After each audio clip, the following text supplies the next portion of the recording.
just wanted to show, like, look how far that root is going down. That's us, man. That good ground, the soil looks nice and rich. Look at that. It's just taking root everywhere. It's getting strong, so it's able to grow the way it's supposed to grow. That's a cheesy ass song, though. I ain't gonna... Go ahead. See that? And if you try to pull it, it'll be hard for you to pull it because it's rooted in good ground.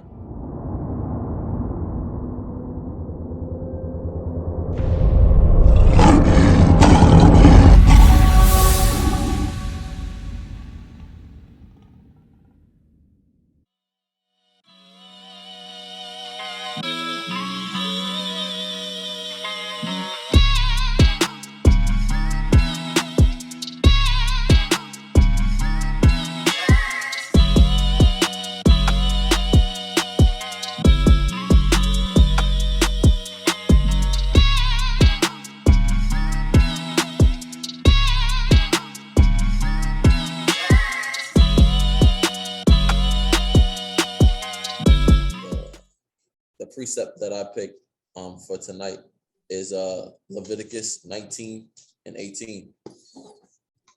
And actually, it's one of my favorites because it's actually a cut for Christians, or a mind boggler, or food for thought, however you want to say, because they're always rambling about the laws, what? Done away with, done away with, done away with, done away with.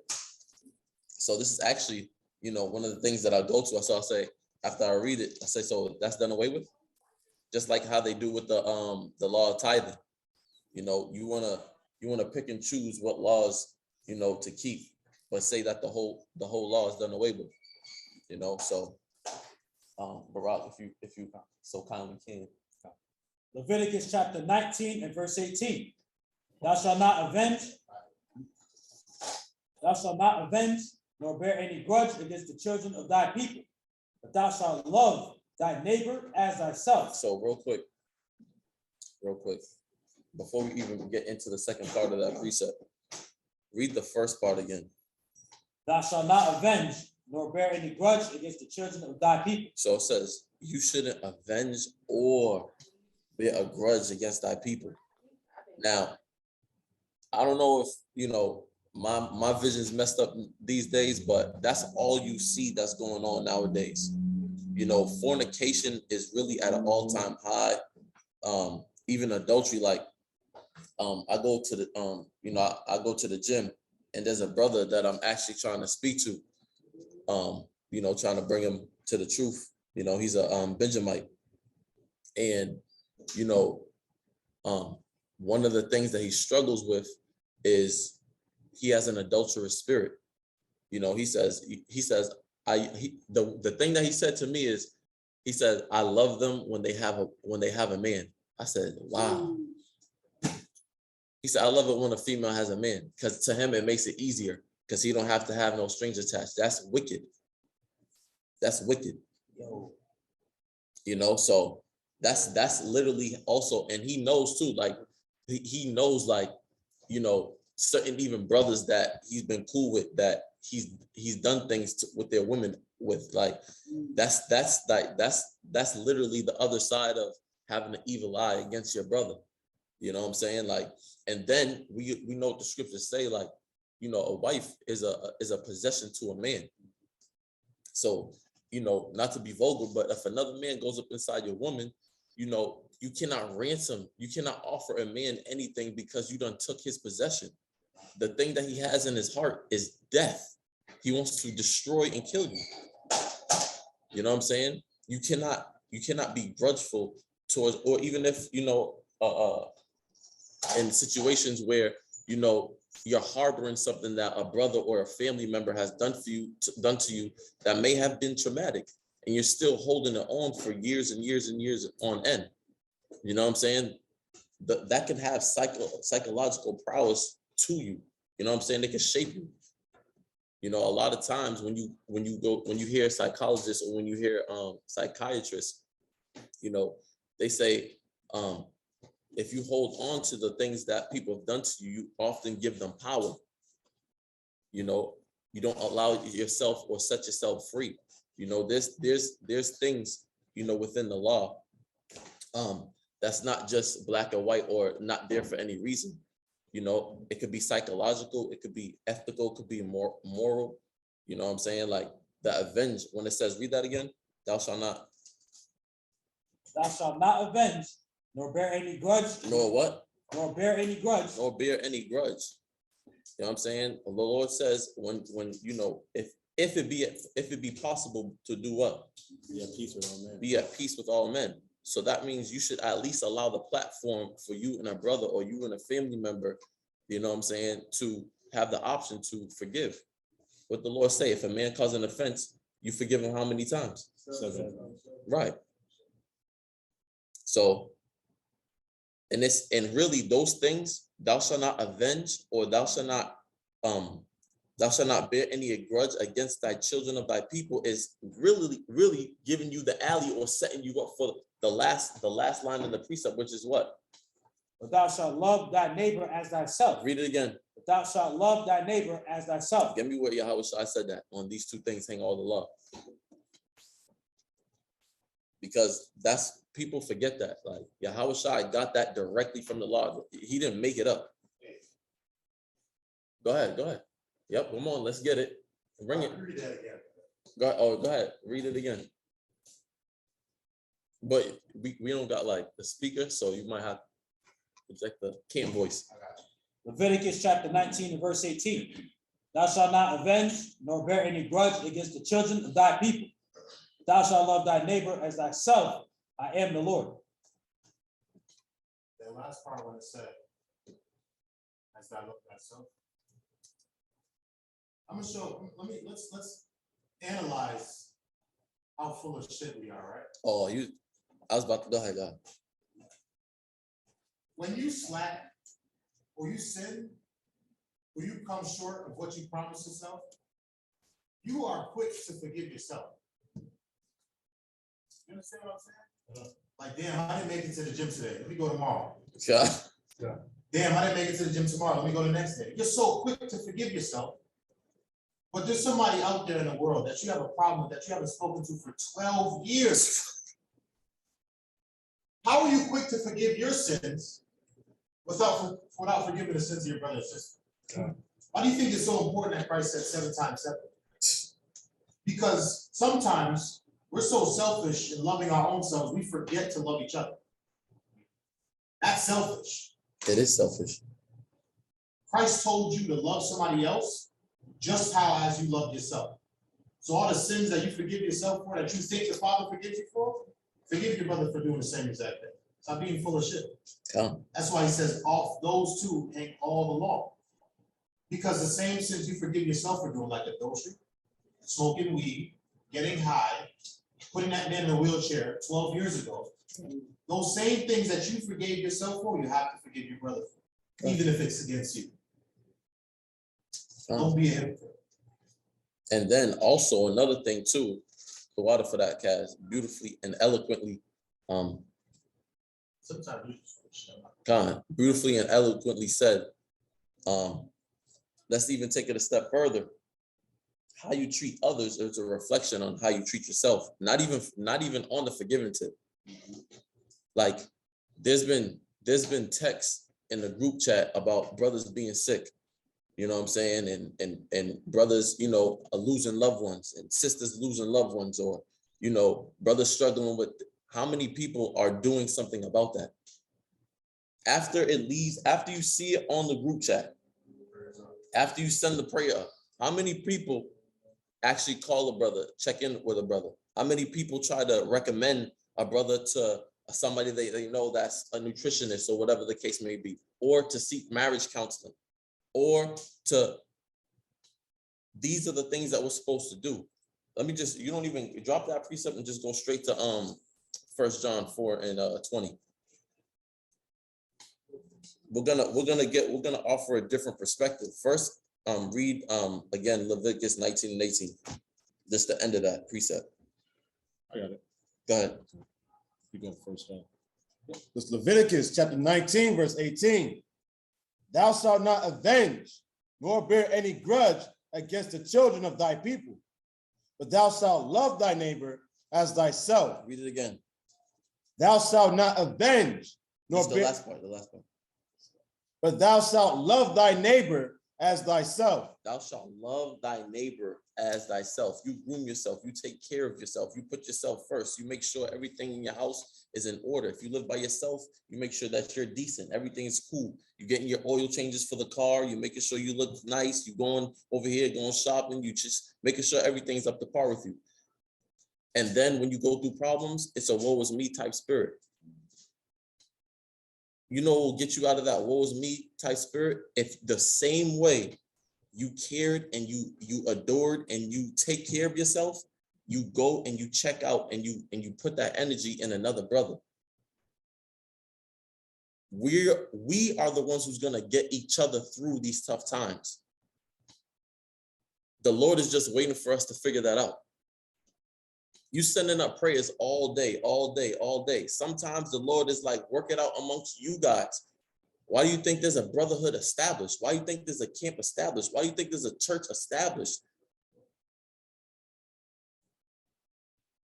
Instead, we're trying to go to the Lord and try to serve the Lord, even sometimes religiously.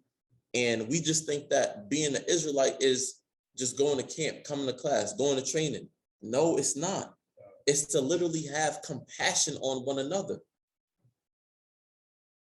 If I know that Nathan is having issues, I'm going to try my best to reach out to Nathan or make sure another brother does. If I know that Ibadi is having a problem with his health, I'm going to try to do what I can as far as my knowledge goes in there. If I know that Barak is slacking on going to the gym, I'm going to go to the gym and send him 2 days in a row. I'm going to send him some videos, and then that's going to get his, his energy pumped up the same way. That's how we do, right? It's to be an inspiration and a light. It's to not be religious. We have to get away from being religious, and we have to really tap into what it means to love. Go ahead and read that precept. This is 1 John chapter 4 and verse 20. If a man say, I love God and hateth his brother, he is a liar. Right. So we know that hate means to be to oppose.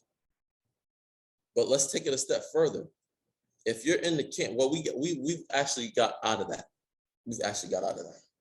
Okay. I'm not gonna say you haven't hit up brothers, but brothers can do much more better, a better job of actually trying to reach out to everybody, myself included. But it's to the point where we know that there's food shortages in grocery stores.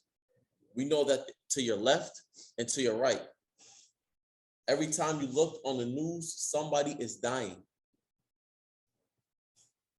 At a scary pace and on a scary level. We can do much more. We know that brothers are going through hell in their marriages. We know that brothers, everybody's demon is lifting weights and juicing. Juicing, for those who don't know, is steroids.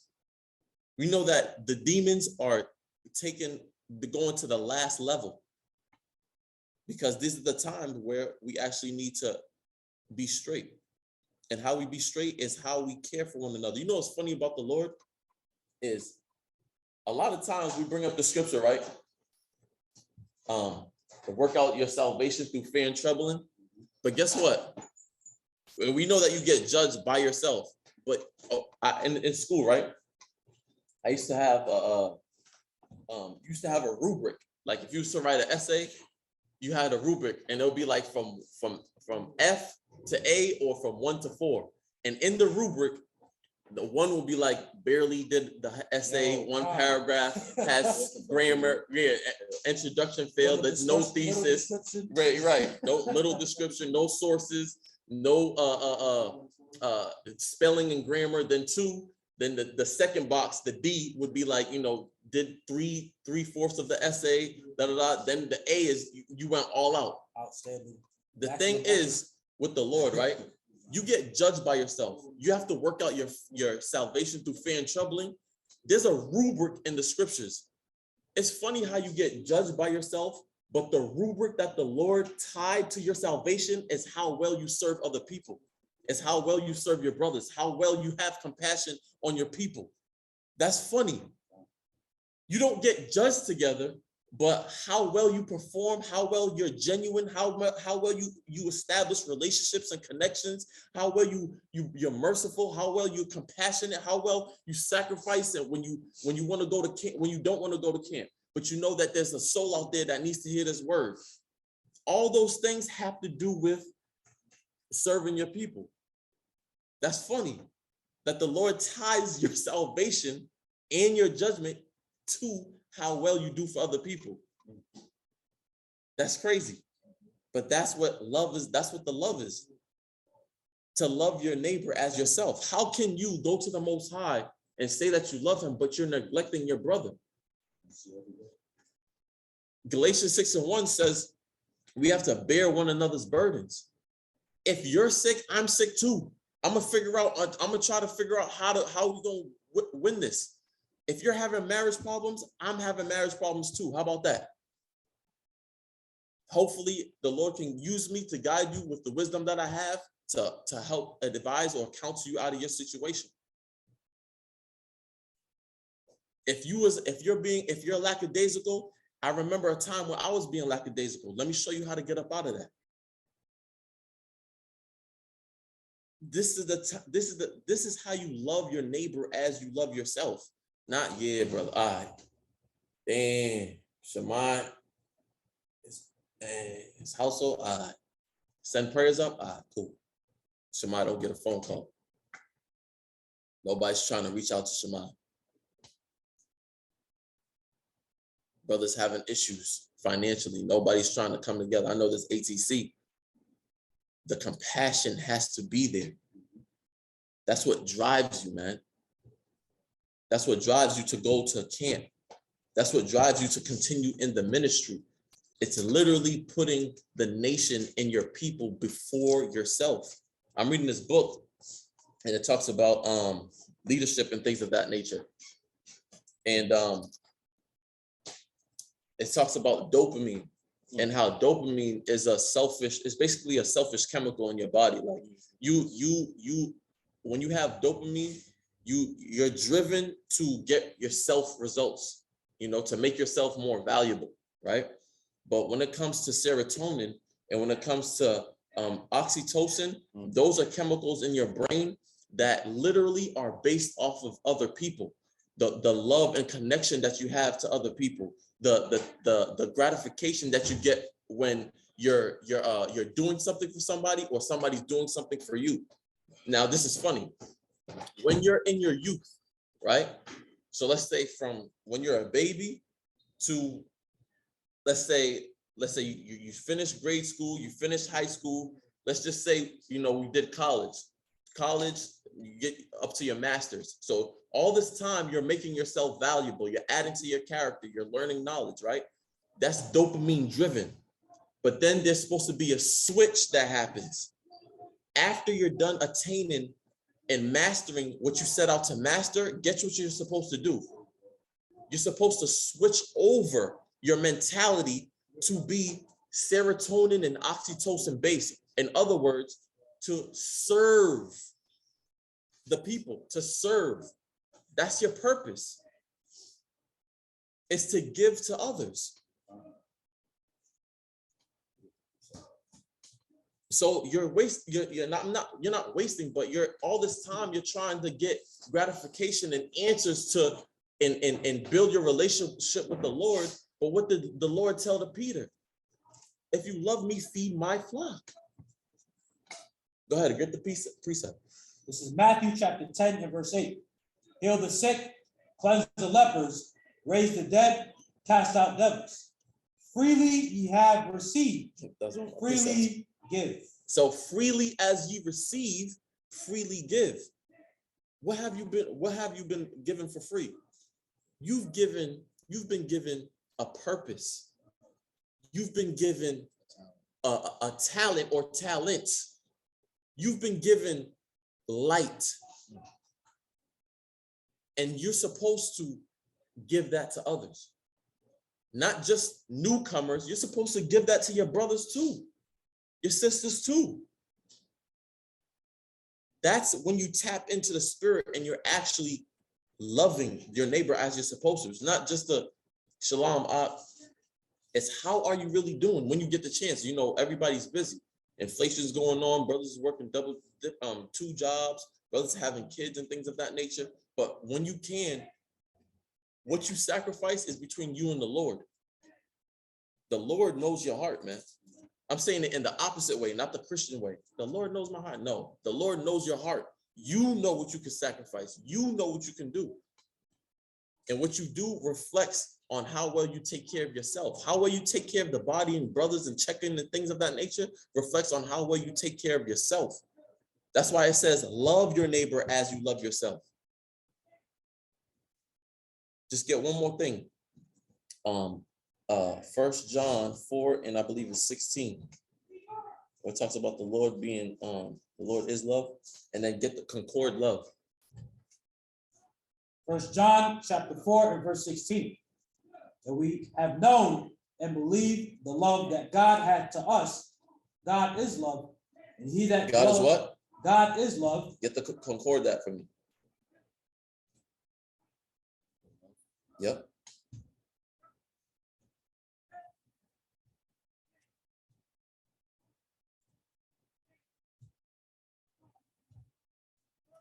So love is a gate, which is G26. It is brotherly love, affection, goodwill, and benevolence.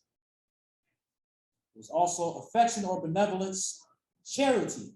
Woo! That's what I was waiting for right there. Affection and what? Say it again? Charity. Again? Charity. The Most High is a spirit of giving. He's a living spirit, and an affectionate spirit. Those are what? Is that a noun or a verb? It's a verb. So that means love is something that you do. I got the definition right here on the dictionary, the Webster, right? Verb, it says to feel deep affection for somebody. It says like or enjoying very much. When you go down and you read the synonyms, right? It says adore, think the world of, dote on, cherish, worship, idolize, treasure, prize, carry a torch for. Wow. To carry a torch for. So if we have the spirit of the Most High, if the spirit of the Most High is in us and the light of YHWH is in us, it will move us to be affectionate towards one another, right? And to be charitable towards one another. And that you derive from having compassion. Huh? So I hope that law right there, smooth. Oh. And now we're gonna go into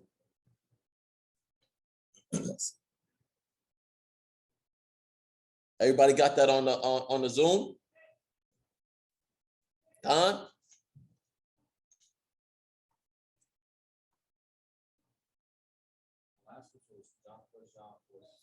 Yeah. It's 1 John 4 and 20. Then oh yeah. Leviticus 19:18.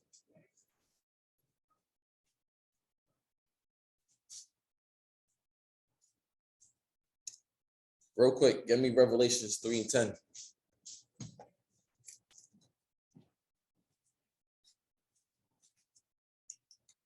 Revelation chapter 3 and verse 10. Because thou hast kept the word of my patience. Because you have kept the word of my patience, right? Go ahead. I also will keep thee from the hour of temptation, which shall come upon all the world to try them that dwell upon the earth. The Lord said, if you keep his word, and that actually is a segue into the lesson. The lesson is going to be called, what ground are you? What ground are you? We're going in Matthew 13. We're gonna read the whole thing, the whole chapter. But the Lord said, I will keep you from the hour of temptation if you keep his word in patience. The hour of temptation has come upon all to do what?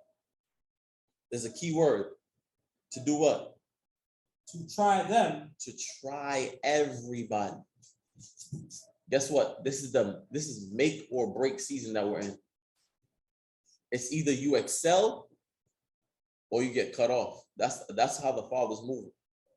I remember I was talking with me and Kaz was talking the other day, and we was laughing because, in the truth, as soon as you do something, the Lord spiritually whoops you, and you sitting there like, dang man, the wicked, they're doing this, that, and the third, and they ain't getting touched. Not ever get in touch. What did the Lord tell you? Nah.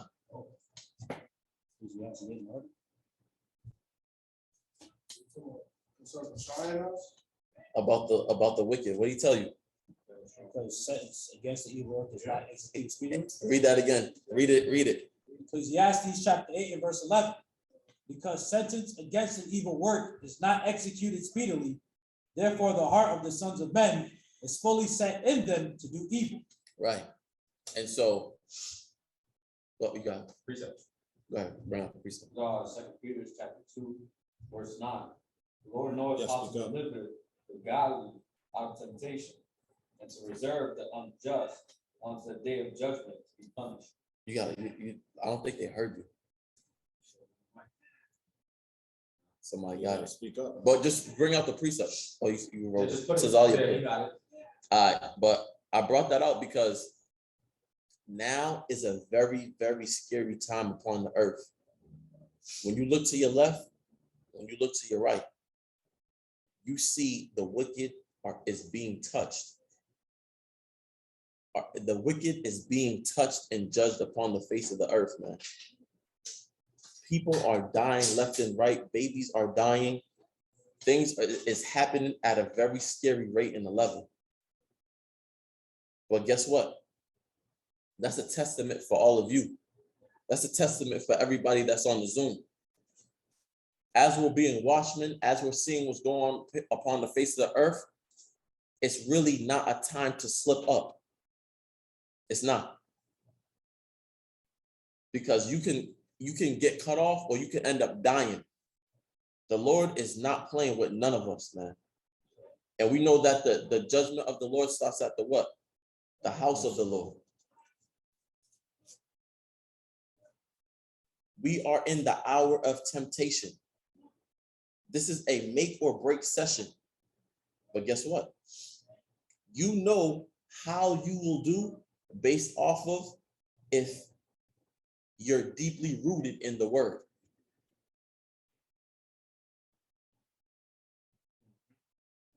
Anybody catching that?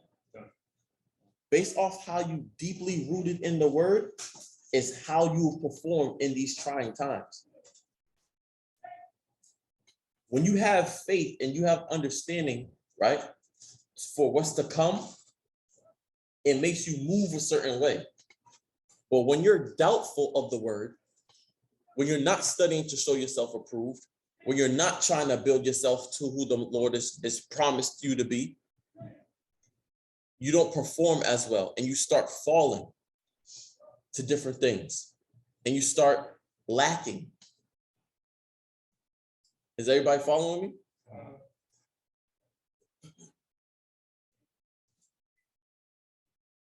Let's get Matthew chapter 13, verse 1.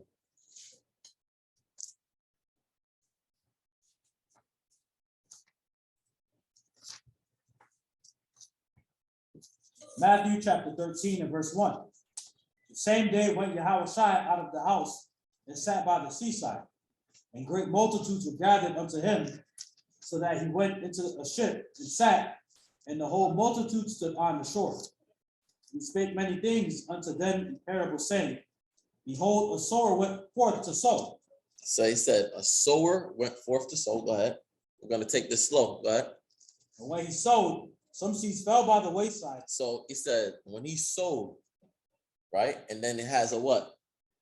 Comma. Some seeds fell by the wayside.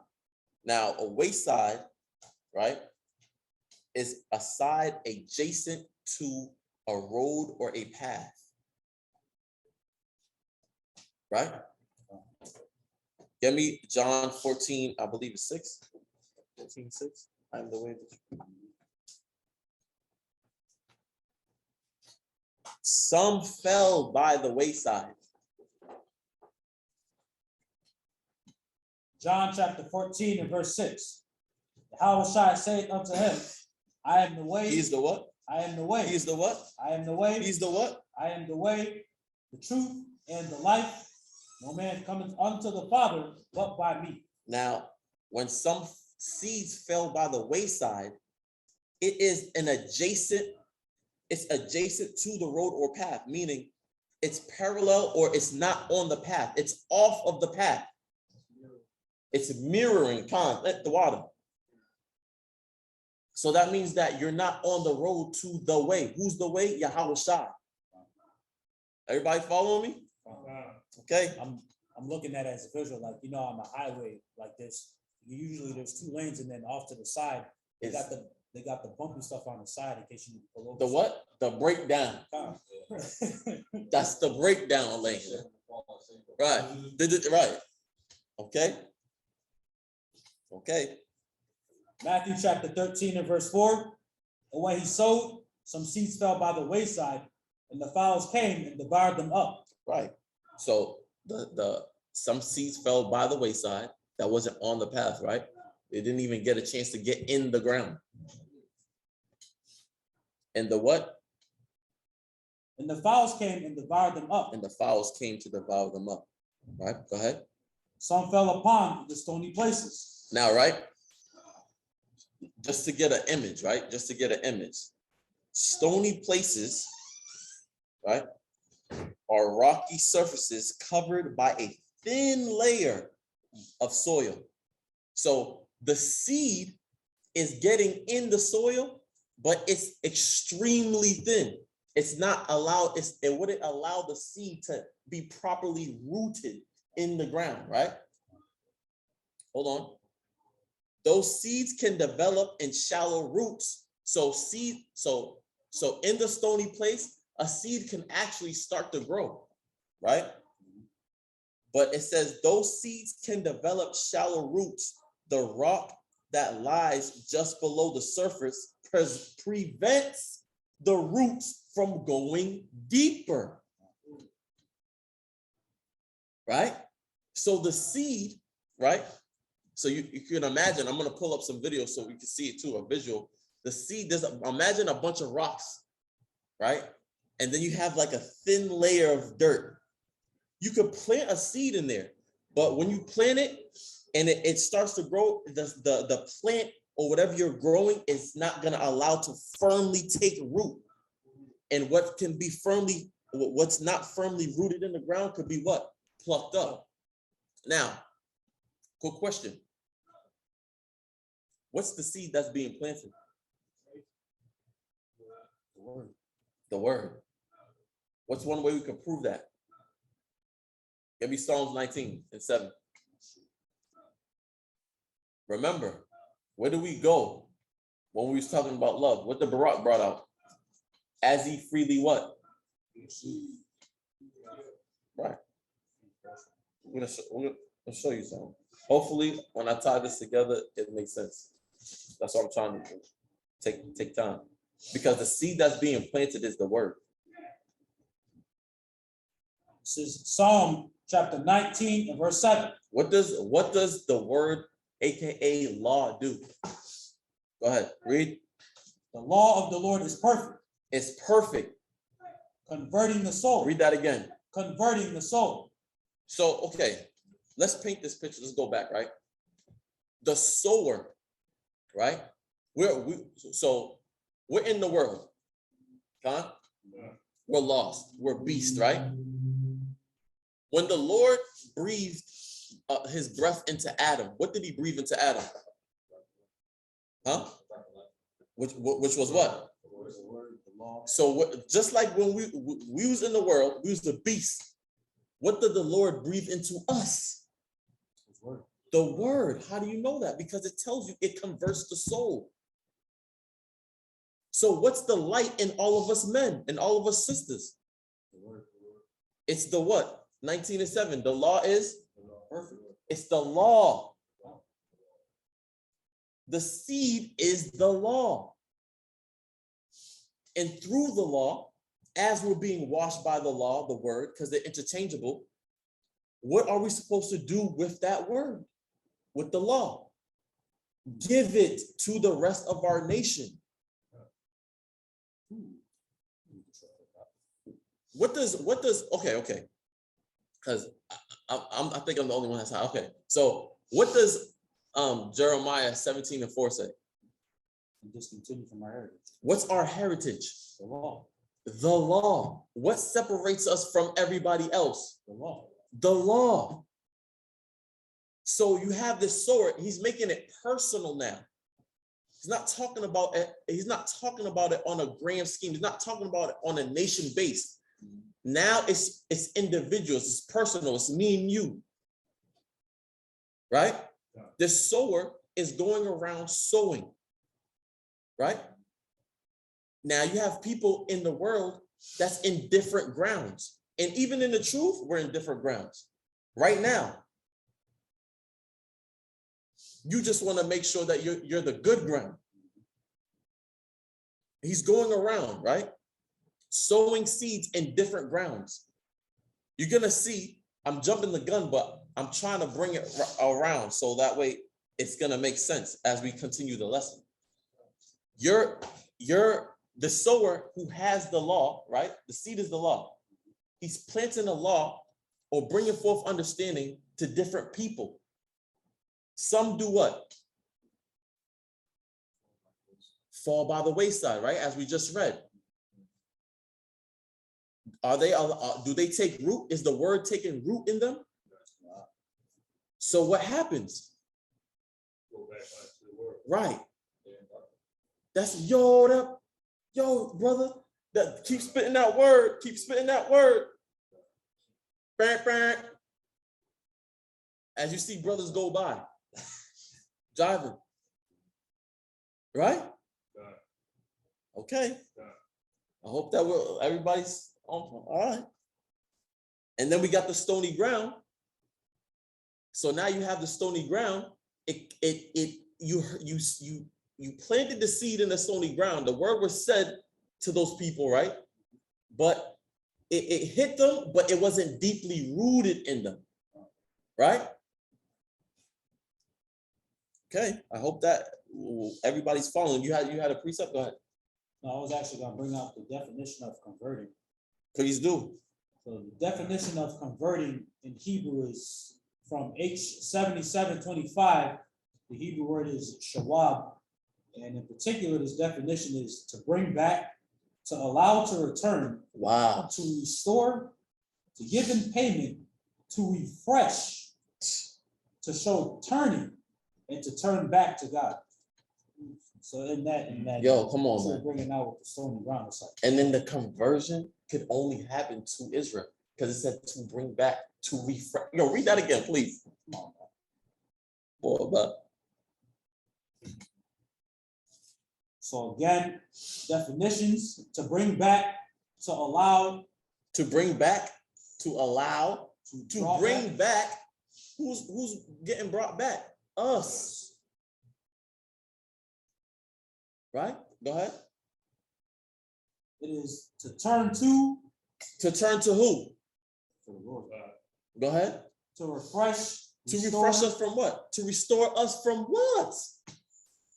From us falling.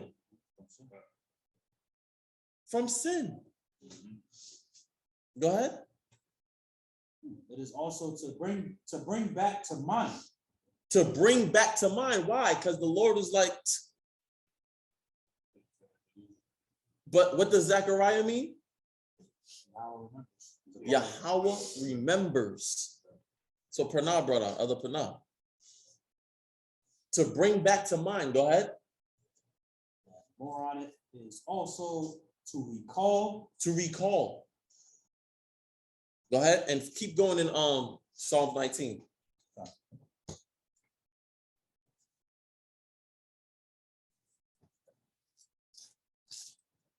Psalms chapter 19 and verse 7. The law of the Lord is perfect, converting the soul. So it converts the soul. First of all, that's why these seeds are getting planted in the first place. Because you bring the seeds Come on, man. That's what you see. That's why I read it. Go ahead. Converting the soul. It converts the soul. Go ahead. The testimony of the Lord is sure, making wise the simple. Making wise the simple. Why? Because when we was in the world, we were simple-minded. But the word or the law is what makes us men of understanding, makes us have wisdom. Right? One more thing. Go ahead. When you look up sure in the concordance, it is H0539. It is aman. And speaking on ground and seas and everything, aman is to support, to confirm, to be faithful. So let it be, to be confirmed, to be established, verified, to trust. It's just, that's what it's supposed to do in conversion and everything else in the parable. It lines up perfectly. Kanya. This is what we're supposed to be getting. The seed that's being planted within all of us is the word. And what are you supposed to do? Joshua, I believe, is 1 and 8 and 9. What does it say in Joshua 1 and 8 or 1 and 9? Joshua chapter 1 and verse 8. This book of the law shall not depart out of thy mouth, but thou shalt meditate therein day and night. Because why? What happens if you don't meditate in it day and night? We're going to learn that you can be, there's seasons for things. So you might have been rooted in the good ground, coming into the truth. But because you're not, in the word, you're not studying, you're not reaching out to brothers, you're not keeping that fire going, right? You can end up being in stony ground. You can end up being by the wayside. And we don't want to be by the wayside because that means you got the truth. You want to keep trying to push so you can remain in good ground. And that is by meditating in the law day and night. Go back to Psalms 19. Because we got to get why this seed is so special that's being planted in the ground before we even break down the grounds. Because it really is not going to, it's not going to hit the way it should if you don't understand, number one, why the seed is so important. Right? Because Israel, and another reason why YHWH broke things down in parables concerning agriculture, because we're an agricultural people.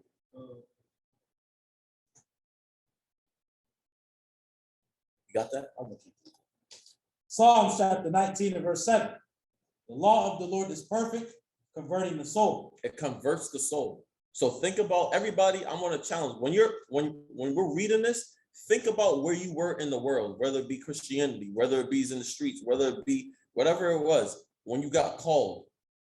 Because the word is a testimony, is a testament to itself. We know that it's true because we knew where we came from. Right? Khan, does that make sense? All right, go ahead, read. The testimony of the Lord is sure, making wise the simple.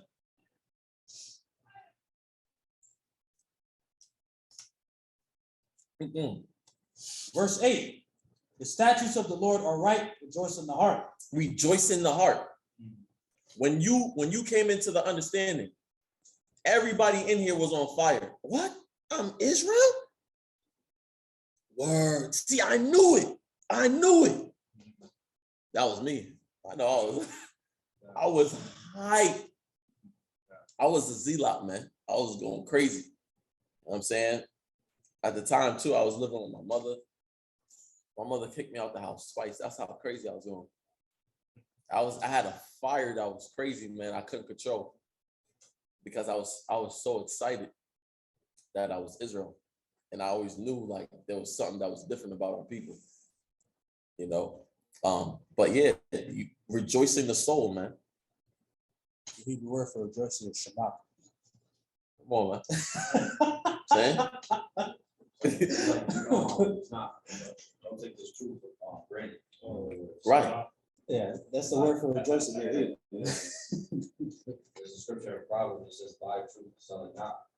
So buy the things that are, in other words, you know, there's truth. We're supposed to not sell it, or not even other way to take it for granted. Just let it go waste. Come. No.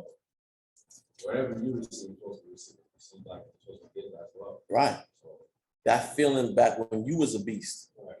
And it's funny because I can't even say was. Sometimes we go through seasons where, like I said, you are a beast. And you have to get back to or rekindle that fire so it doesn't go completely out. Brothers be holding on to a hair of fire on the last string. It's not, you're trying to, it's not even going. When you light it, it's doing that thing where it just, but the scriptures tell you to meditate in the law day and night. You may need to fast, you may need to reach out to a brother, you may need to pray to the Lord. In these times, man, you want your oil to not run out. You do not want to be a foolish virgin. You want to make sure you're covering the board. Create a checklist for yourself if you have to. And in these times, it's getting harder and harder for brothers to accept counsel. Because the more we're in the hour of temptation, the less accountable we become. When it really is supposed to be the opposite. That helps you not to be foolish. Brothers are struggling with all types of things, man. Like I said, marital issues. You got brothers struggling with their own spirits, demons, fornication, adultery, lackadaisicalness, procrastination, complacency, stagnancy. Meditate in the law day and night so your oil will not go out. Examine yourself to see what ground you're in currently.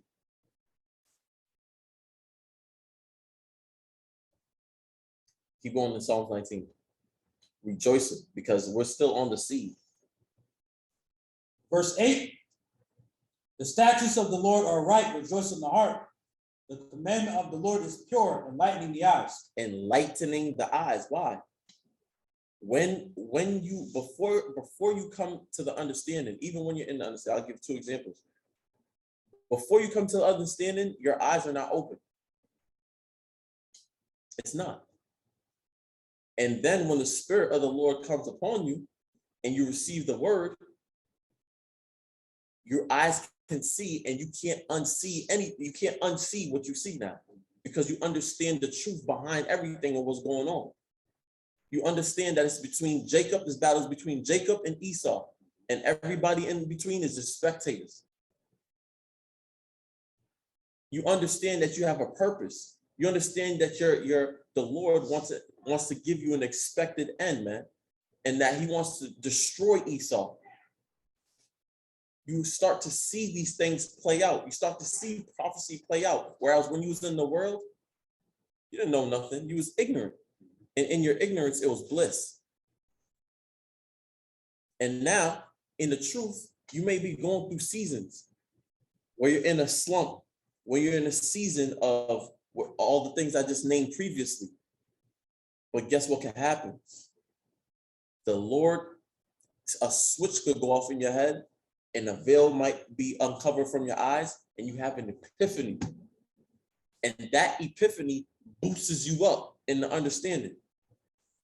And you start to see things differently within your own walk, within the season. And that allows you to propel yourself out of the season that you're in. It's the same thing. You guys understand? Yeah. Keep going in Psalm 19. Verse 9, the fear of the Lord is clean, enduring forever. The judgments of the Lord are true and righteous altogether. Now, it says the fear of the Lord is what? The fear of the Lord is clean. It's clean. The fear of the Lord is clean.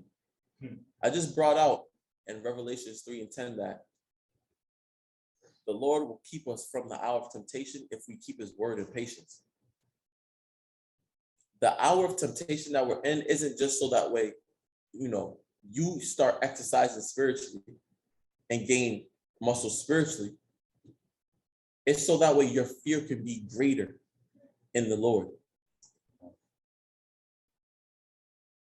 The Lord is sparing you so that way you can get your shit together.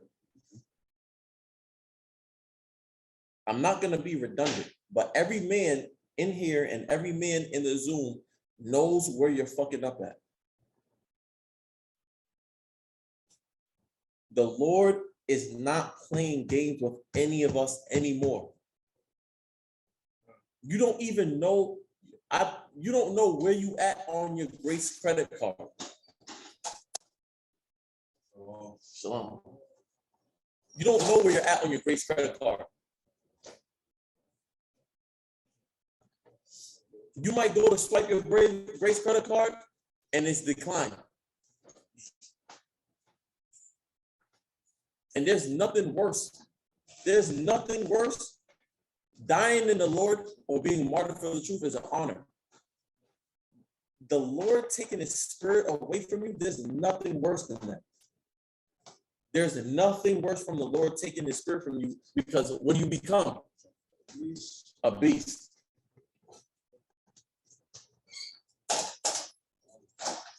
And then, say that again? Lawless. You become lawless. Good question, right? Go ahead.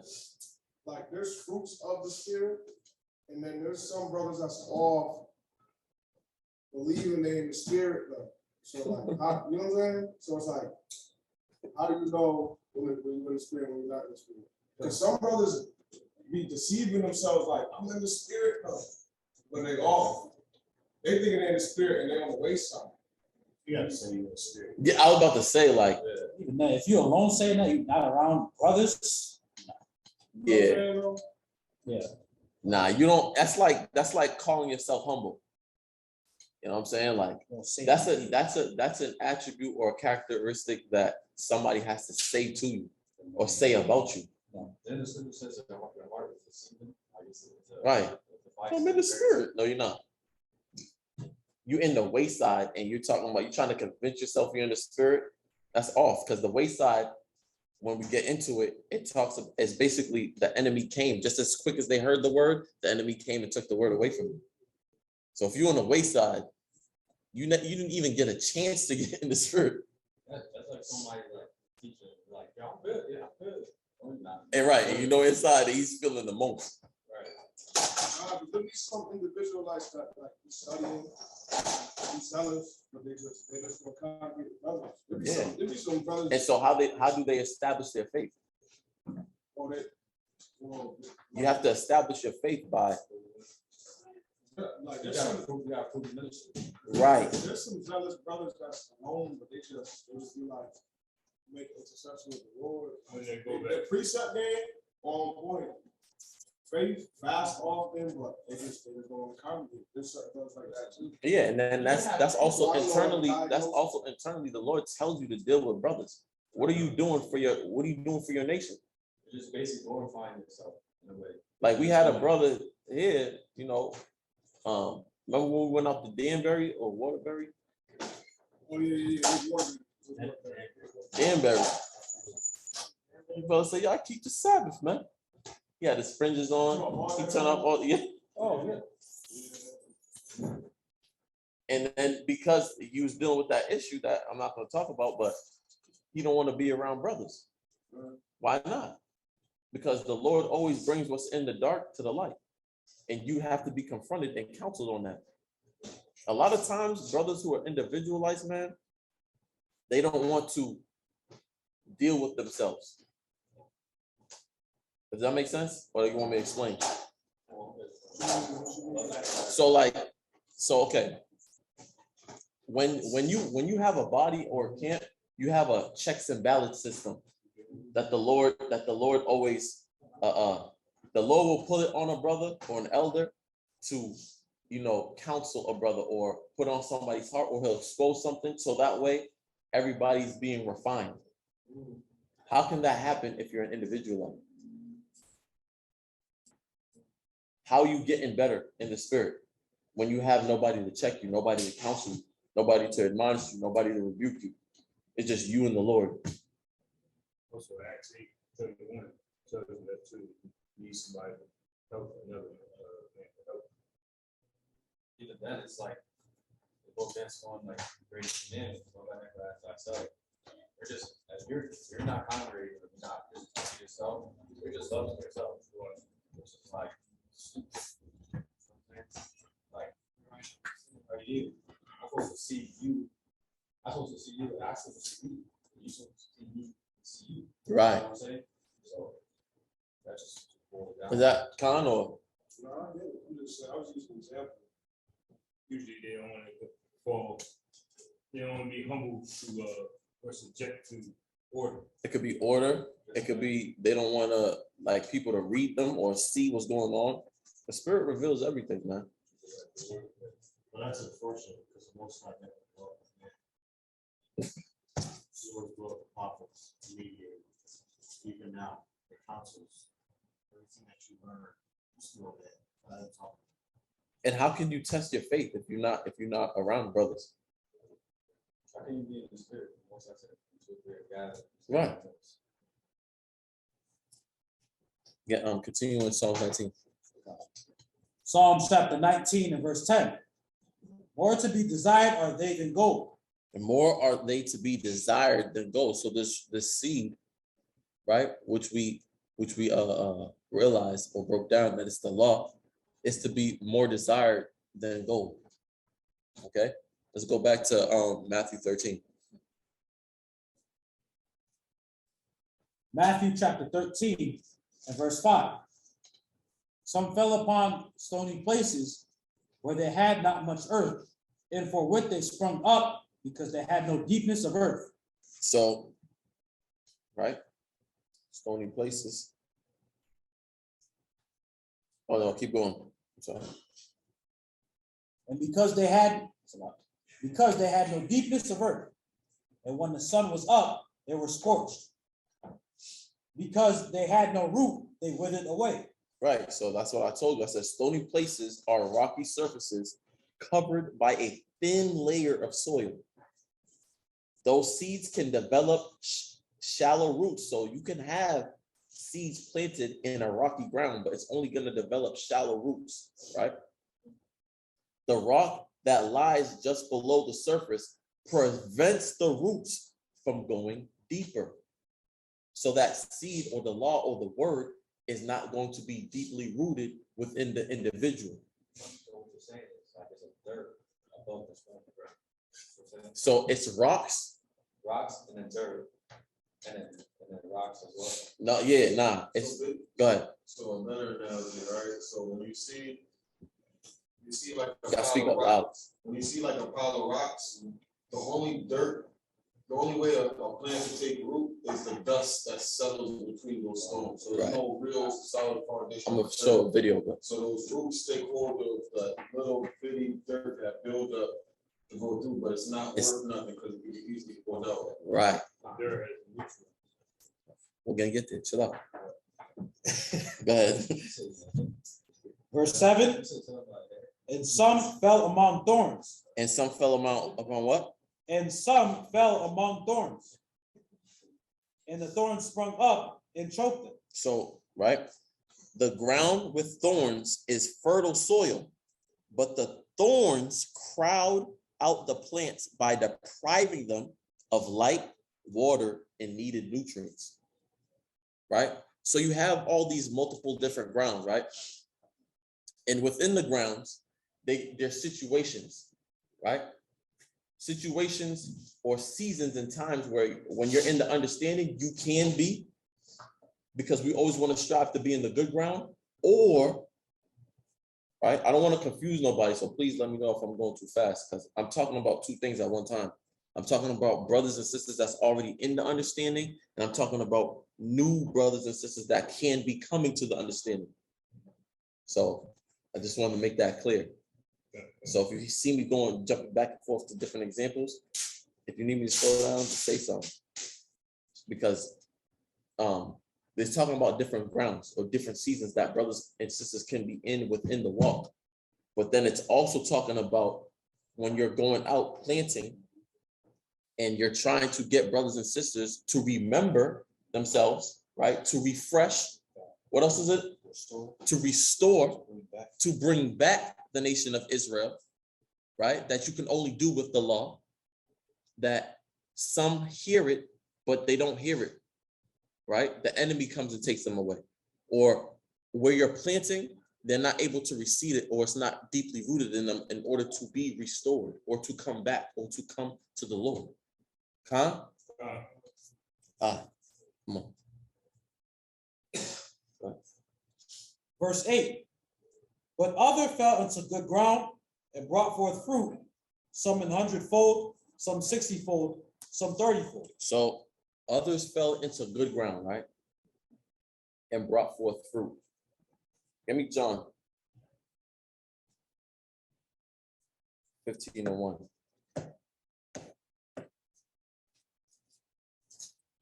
John chapter 15, verse 1. I am the true vine, and Who's the true vine? Go ahead, read. my Father is the husband. Who's speaking? YHWH is speaking. So what does a husbandman do? Give me details. Cultivates. What else? Give me details.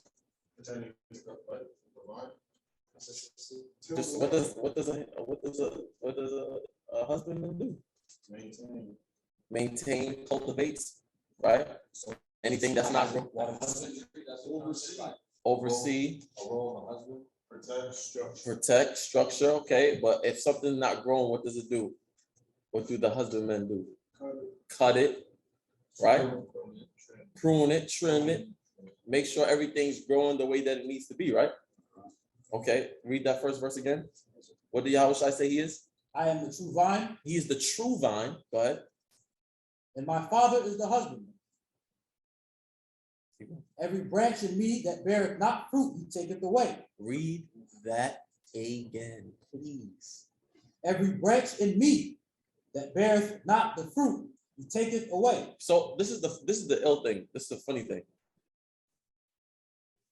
Matthew 13 eventually leads to this. We didn't even get the parable breakdown yet.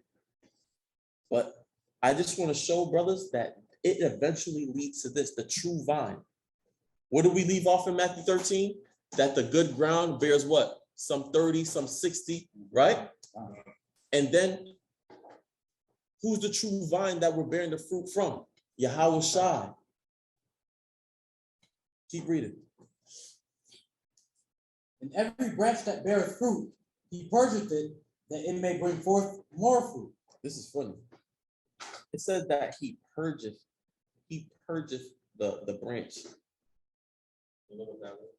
Go ahead. Record that. The word purge is to clear of a charge or suspicion, or it is to wash clean, refine and purify, morally or physically. To refine and purify. Please read it again. It is to wash clean, to refine and purify, morally or physically. So you're in this race. You entered the race. You got planted in good ground, right? And as the people who's in this walk, you want to make sure you're meditating day and night in the law, so that way you don't lose your oil. In not losing your oil, you're being purged. You're being purged to be clean, washed, refined, to bring forth more fruit. You get the whole? Because verse 2 is expounding on what we just read, like it brings forth more 160, 30-fold. Damn. That's the same thing with any other plant. When you, like, say the branch goes bad, when we cut it, it sends nutrients back down and it brings the branch to fill in that gap that just got cut. That's what it's as well. Like most of the branch, you grow like they say like 3 years later, you see a whole bunch of little tiny branches coming out of it. Keep reading. Verse 3, now ye are clean through the word which I have spoken unto you. Abide in me, and I in you. As the branch cannot bear fruit of itself, except it abide in the vine, no more can ye, except ye abide in me. Right. So you can't bear fruit of yourself. You're bearing fruit of the word, which was planted in you if you were planted, if you received it in good ground. I see why you brought out Psalm 19. The fear of the Lord is clean. Somebody's paying attention. Oh, Go ahead, man. in John. Keep going. Verse 5, I am the vine, and ye are the branches. He that abideth So in I me. am the vine and ye are the branches. But how'd you even get to be a branch in the first place? Thank you. So if you made it this far, you in good ground. It's just that through all the bullshit that we're going through in our lives, in our seasons, we have to make sure that we're understanding that we're being purged in order to bear more fruit. And your compassion and your love has to ignite a drive that's in you, because this walk is not about you, but it is about you.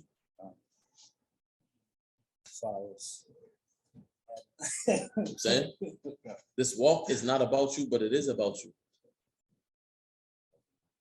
I just told you guys earlier that it's funny how you have to work out your own salvation through fear and trembling, but the rubric and the requirements for you to do that is tied to how well you serve other people. The Lord is beautiful.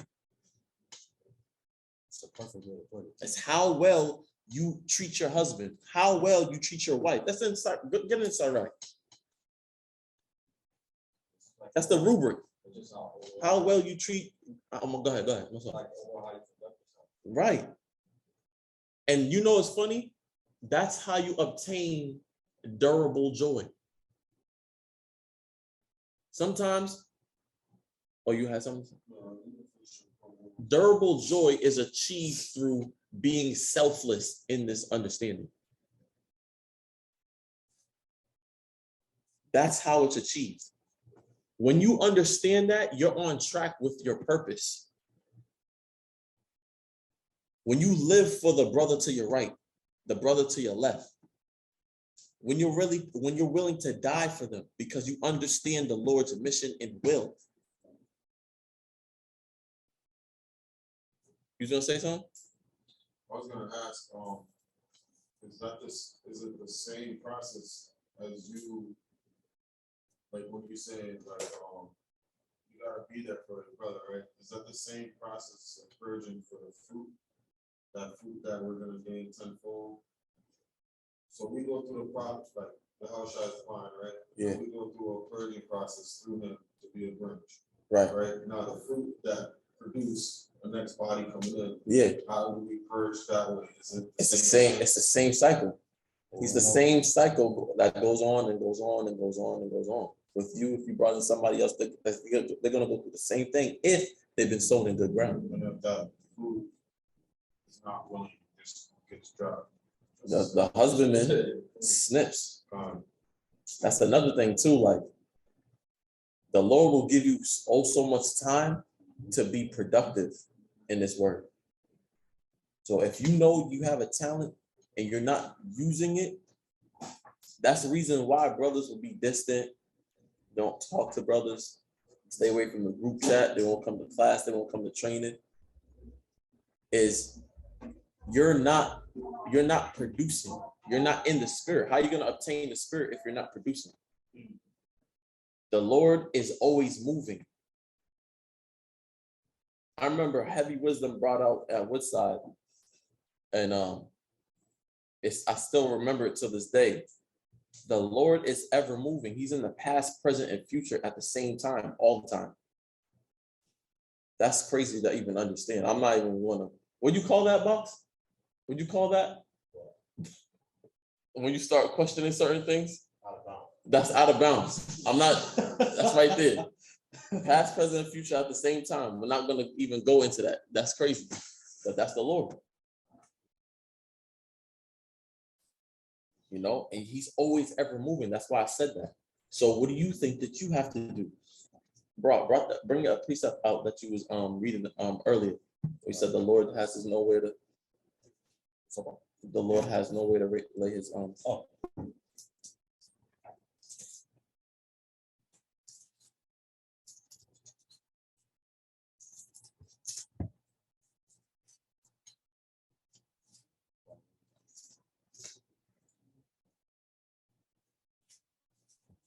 Everybody with me so far on the Zoom?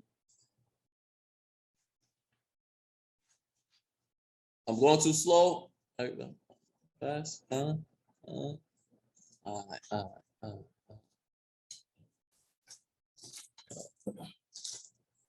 This is Matthew chapter 8 and verse 20. And YHWH saith unto him, the foxes have holes, and the birds of the air have nests, but the Son of Man hath not where to lay his head. And this is another thing. In the hour of temptation that we're in right now, we have to really get on the ball. It tells you that the Son of Man have nowhere to lay his head. It's not saying he was homeless and he was getting kicked out. No, people was offering him things. People was giving him rides on boats, and like it was YHWH. He was saying that because of his work ethic. YHWH, it says that the things that YHWH have done cannot even be contained in the book. If that's the master, right? It says, how much greater is the master? So what are you supposed to be doing? Following after his lead. The more further we get into this thing, when there's going to be famines of the word, and that's another thing. Brothers, don't go shem on groceries, but every now and again, you should be storing water. You should be storing foods, pastas, canned beans. You should be putting food away for the food shortages that's going on right now. You have to, as a prophet, as the messengers, through faith, we have to prepare ourselves, not through fear, through faith. If you see things that's going on and you can see the future because we understand the book, you should be doing things to get yourself prepared, period. But we got to be in a constant state of producing. Nobody should be arguing or like, we got to get on the ball, man. We should be striving to be like Paul, Peter, Abraham. They was walking, they was going, sacrificing, taking days to go to towns and preach the word in season and out of season, producing. That's because they had the word rooted in them. You know, Paul was a Pharisee among Pharisees. And Peter and the disciples was walking with the word. And the Lord see them fit. Why? The Lord seen them fit, or else he would have never said, follow me. You don't think that if he knew that was on good ground, you don't think that he would have said, follow me? No, he wouldn't say that. And then Peter became the rock of the church. Right? When I got you. We'll go back to Matthew 13. Matthew 13. Nah, John 15, yeah, you're finished. These mosquitoes getting me, huh? John chapter 15 and verse 5. I am the vine, ye are the branches. He that abideth in me, and I in him, the same bringeth forth much fruit, for without me ye can do nothing. Let's read that again. For what? For without me, ye can do nothing. Without YHWH, you can't do a damn thing. That's a fact. That's for everybody in here who want to boast within themselves. You can't do nothing without YHWH. If your marriage is on the rocks, and you don't go to YHWH and the Lord, good luck. It's going to stay on the rocks. If you're lackadaisical and you're not looking to YHWH, good luck. And whatever you struggle with, because what it says, I can do all things through Christ will strengthen me. Right. Go ahead. Verse 6, if a man abide not in me, he is cast forth as a branch and is withered. And man gather them and cast them into the fire, and they are burned. So hold that right there, right? Go back to the good ground. Apayat. Videos. Sir, if you would, so kindly. The same way, hold on, let me see the order I sent it to. Yep, the same order I sent it in. Play, please. 1, 2, 3. The first 3. But read the good ground real fast. Matthew chapter 13 and verse 8. But other fell into good ground and brought forth fruit, some 100-fold, some 60-fold, some 30-fold. Okay. Just keep it right there. I'm gonna read. Make sure hopefully it's loud.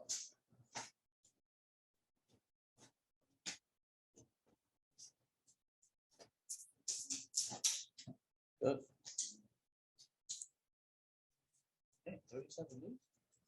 Yeah. Word, goodbye.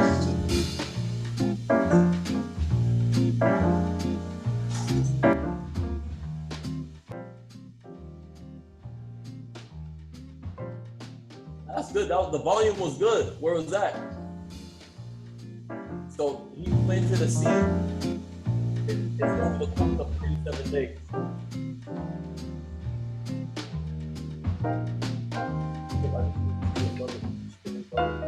I'm not sure who plants. My mother used to plant all the time. So I'm not sure.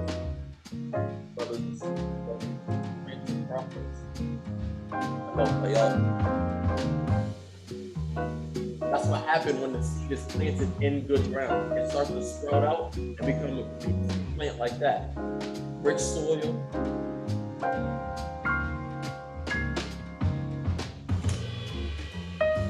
The plant growing nice, firm, strong.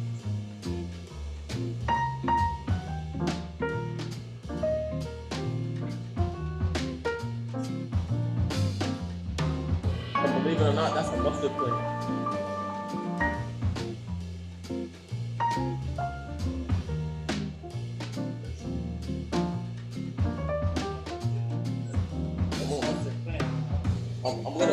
I'm going in. I'm going in.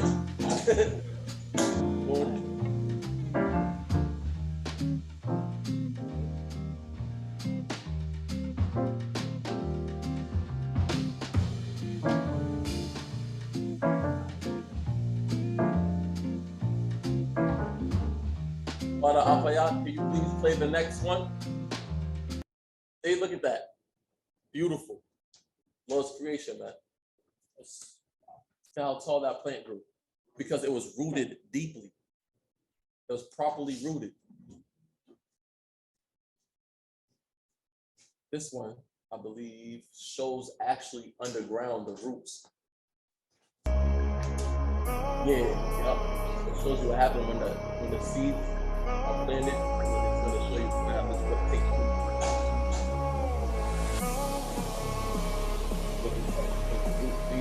Sprouting. See? It's all the way down. I don't know if you can see it. Yeah, see? It's all the way down. They're rooting all over the place. Where's the volume at, man?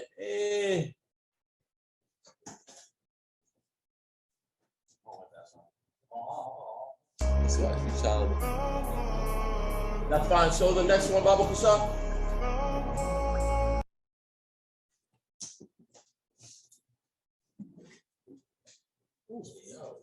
Oh, I sent you that? Nah, that's not. That's from last time. What you been studying out there? That's from last time. That's phenomenal. Okay, yeah, we got some questions, man. Trying to find the faith, you know what I'm trying to say. Well, this one's a better one because it really shows you. See, it's properly planted. Now look at the root. The root needs to go down so that way it secures the plant. So that way it's strong. See the root going out everywhere?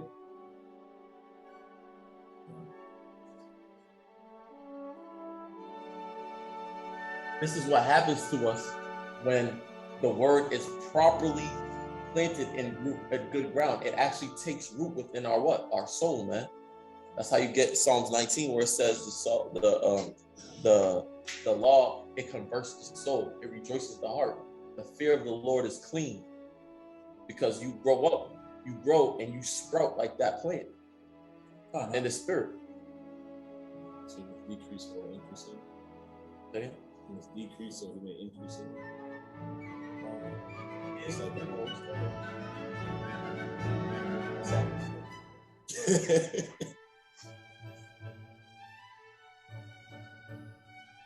But just go back real fast, Apaya, to the roots. Yeah, right there, it's fine, right there. I just want to show, like, look how far that root is going down. That's us, man. That good ground, the soil looks nice and rich. Look at that. It's just taking root everywhere. It's getting strong, so it's able to grow the way it's supposed to grow. That's a cheesy ass song, though. I ain't gonna... Go ahead. See that? And if you try to pull it, it'll be hard for you to pull it because it's rooted in good ground. All right. Get me one more.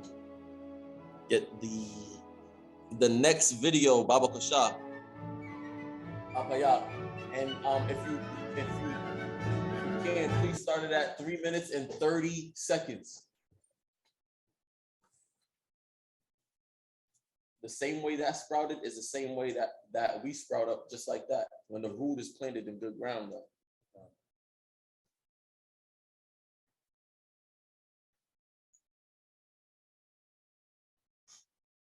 And we become a branch in YHWH. And through the purging process, which is the different seasons in your life, in the understanding, you start to bear fruit. Read. Hope this answers the question. Then second mistake is wrong planting technique. Planting your seeds too deep can cause problems with sprouting. So what is the ideal depth for sowing seeds? The rule of thumb is to plant seeds at the depth equal to 2 times or max 3 times their width or the thickness. It's better to plant seeds too shallow than too deep. You should also avoid pressing down heavily on the top of your seeds after you plant them. Then mistake number 3, bad seed starting potting mix or the soil. This is very important factor for success rate. Starting seeds in garden soil alone is not recommended because this soil is too compacted and the seeds cannot sprout. Also, if it contains large pieces of stones, wood and stuff like that, this can prevent seeds from sprouting freely. And moreover, this soil is full of harmful pathogens that can affect the seed germination rate and also the health of the seedling. Many gardeners suggest baking this soil in oven at 180 degrees centigrade for 30 minutes to kill most weeds and pathogens. But the problem is this will also kill the beneficial microorganisms. Bad seed starting potting mix or the soil. This is very important factor for success rate. Starting seeds in garden soil alone is not recommended because this soil is too compacted and the seeds cannot sprout. Also, if it contains large pieces of stones, wood and stuff like that, this can prevent seeds from sprouting freely. And moreover, this soil is full of harmful plant seeds pathogens in those that things, can it affect the won't seed take fruit. germination It will rate and not also grow the health the of the way that it's seedling. supposed to grow. Many gardeners suggest baking this soil in oven at 180 degrees centigrade for 30 minutes to kill most weeds and pathogens. But the problem is this will also kill the beneficial microorganisms like mycorrhizae and That's it with pseudomonas that from the soil. AHLAHAYANAWA. So it's Let's continue on 13. Matthew chapter 13 and verse 9. Who hath ears to hear, let him hear.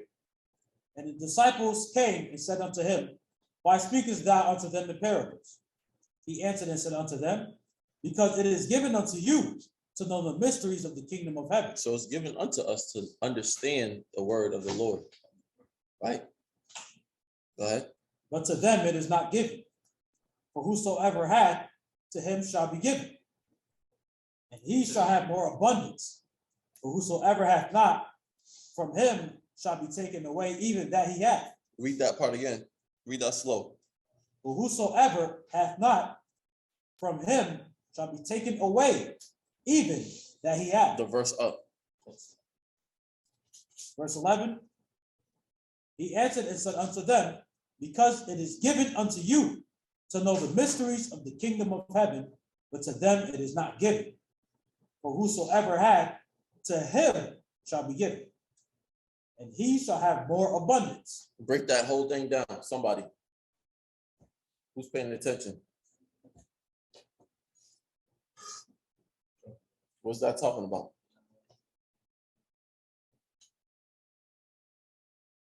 From 9 to 12. Just that first part. We don't gotta do the whole thing. We're talking about whosoever have shall have abundance. What's that? What's that? Break that down for me. Sure. Soon as it's talking about whosoever shall have the understanding of what was given unto us, he should return, give more. I'm sorry, say that again. For whosoever hath, to him shall be given.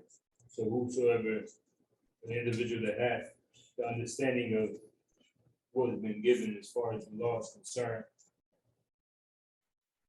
they will be and the action was proven, the morals, the civil, everything's contained in the law, they will be given in abundance and more. Because they've proven the action, they've proved the action and continue that they're rooted in what was given to them.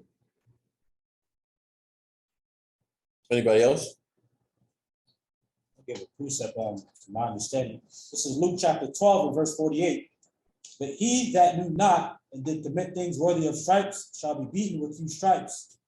For unto whomsoever much is given, of him shall be much required, and to whom men have committed such, of him they will ask the more.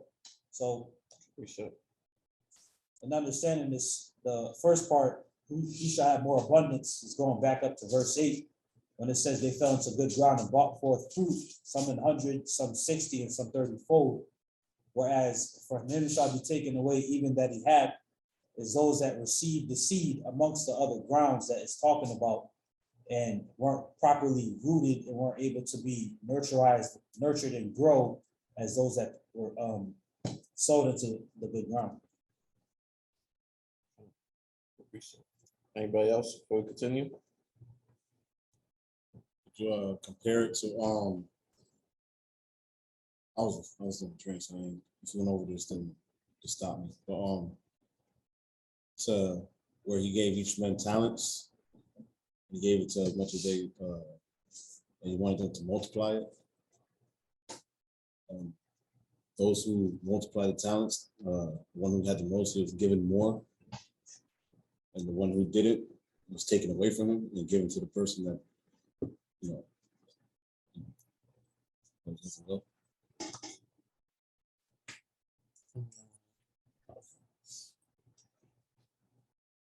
But Sawada for everybody for answering. Keep going. Verse- Barak got it. Verse 12, for whosoever hath, to him shall be given, and he shall have the more abundance. But whosoever hath not, from him shall be taken away even that he hath. Right. Therefore speak I to them in parables, because they see not, and hearing they hear not, neither do they understand. And in them is fulfilled by the prophecy of Isaiah, which saith, by hearing ye shall hear, and shall not understand. Right.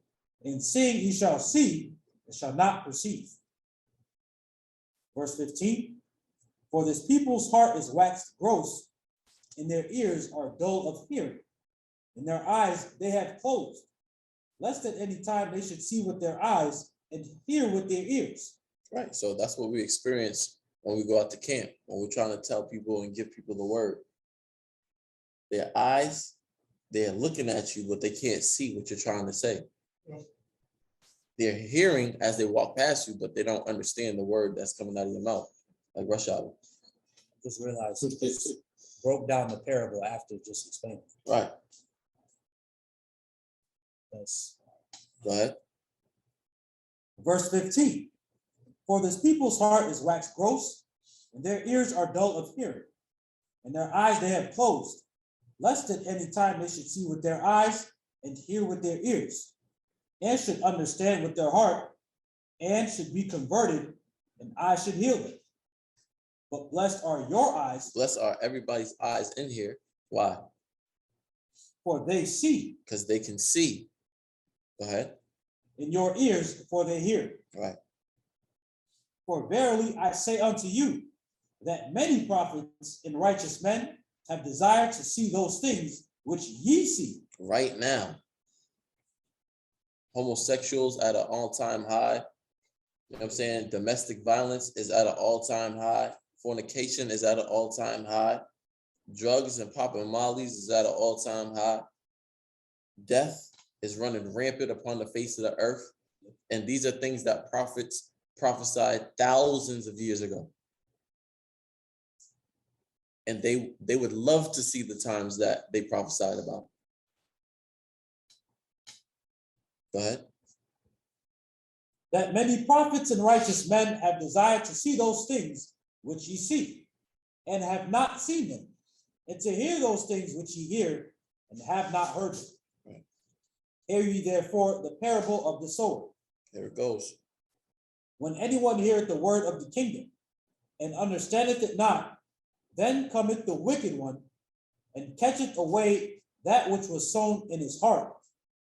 This is he which received the seed by the wayside. Right. So could be in the midst of bringing forth somebody, like, let's say that you're at camp and, you know, you get two friends stop. One is off in the corner about to try to cross the street. Like, come on, man, let's go. But the one stops, right? And you're bringing forth the word to the person that stopped. And they say, yo, man, we gotta go. It's a perfect example of you trying to give the word. They're hearing it, but the enemy who's being used in their other friend pulls them out so they can't hear the rest of the word. So the word doesn't have a chance to be rooted within that person. Huh?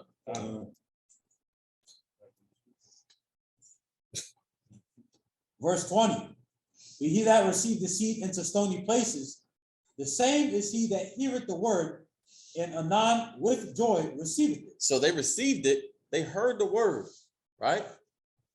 But this is the stony ground, right? They heard the word, they received it with joy. But what happened? The same is he that heareth the word, and anon with joy receiveth it, yet hath he not root in himself. Hold on. He don't got root in himself. Yo, we Israel? Yeah? Yo, that's what's up, man. I knew we were special, man. Hold on. You said I gotta give up smoking? You said I can't be going to the strip clubs no more? You tripping. Go ahead. What's the rest on that? Doesn't have root within himself, right? Go ahead. Yet hath he not root in himself, but dureth for a while. but endureth for a while, right? Might be listening to, yeah, shalom, shalom, sitting in the back, coming to classes every now and again, still doing this thing on the side, right? Go ahead. He also that receives seed among the thorns is he that heareth the word, and the care. Oh, Salak, that's the first. Yeah. Salak. Yet hath he not root in himself, but dureth for a while. For when tribulation or persecution ariseth, This order thing, man, that y'all got, man, it's too much for me. Y'all too militant. Council? Man. We talking about council. Y'all just a bunch of men, man. say it, man. That's real. That's This is sad. the funniest part is just like, so wait, no white people get Right. When anything, When I talk to Ephraim and Julio, they cut me off as soon as I say white people. Jake always trying to make Esau part of the promises, man. See, that's hate. It's like they forget. That's hate. Can't do that. Read that last part. For when tribulation or persecution ariseth because of the word. Because of the word. It got too hot in the kitchen, so they had to get out. When their parents was questioning them, talking about come to Christmas celebration. It's Christ's birthday. They can't defend the word. Or they're lusting after their just a good time, just to have a merry time. The food, drinking, being around their family, opening gifts. When it got too hot, when there was tribulation, when it's time to stand for the word, they was out. Right? It says, yet hath not root in himself, but dureth for a while. For when tribulation or persecution ariseth because of the word, by and by he is offended. Didn't have what it takes to be able to stand ground in the root and for the word. So the first offenses that came because of the word, he was out. Huh? Go ahead. Verse 22. He also that receives seed among the thorns is he that heareth the word in the care of this world. In the cares of this world. Yo, hold on, man. Come on, man. I'm trying to do the stock exchange, B. I'll be back.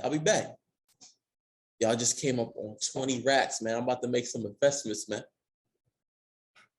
Why ain't you been making in the camp, man? Yo, I'm trying to buy these houses. Come on, man. And then don't worry. After I buy the houses, don't worry. I'm gonna take care of. I'm gonna come back and take care of brothers out. I'll be back.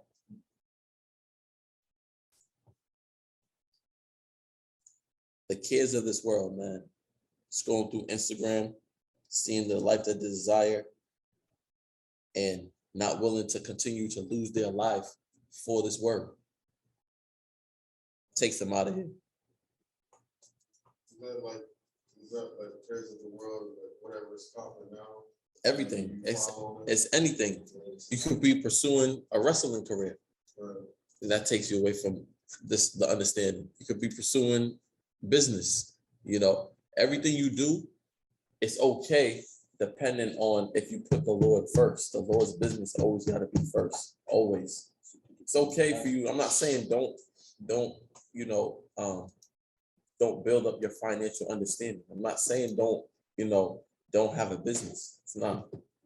I'm saying when you put those things before the Lord, it takes you more further away until basically you're out of the truth.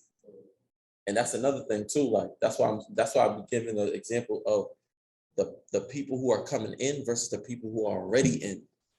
Because you can have started off in good ground, but because your mind is shifting, like you can end up being by the wayside. You can end up being in stony ground. You can end up getting choked by the thorns. You want to always constantly make sure that you're in good ground. And that could be by anything that you put for the word. You can have a season where you off because of what you're trying to pursue. Huh? Read that last verse again. He also that receives seed among the thorns is he that heareth the word, and the care of this world, and the deceitfulness of riches. And the deceitfulness of what? The deceitfulness of riches. Right. Why are you trying to be a millionaire in this world when your kingdom's coming to you and you don't even know what a one-fold is? And the Lord said you're gonna get 100-fold.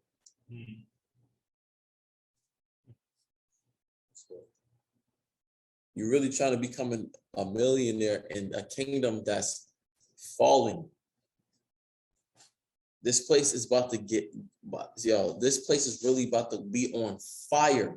I'm not talking about the nukes. I'm talking about just from food shortages alone.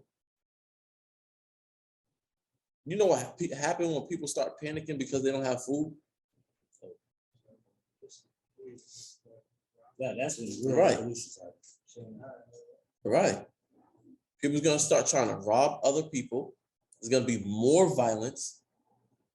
People's not gonna care about if you have children or not.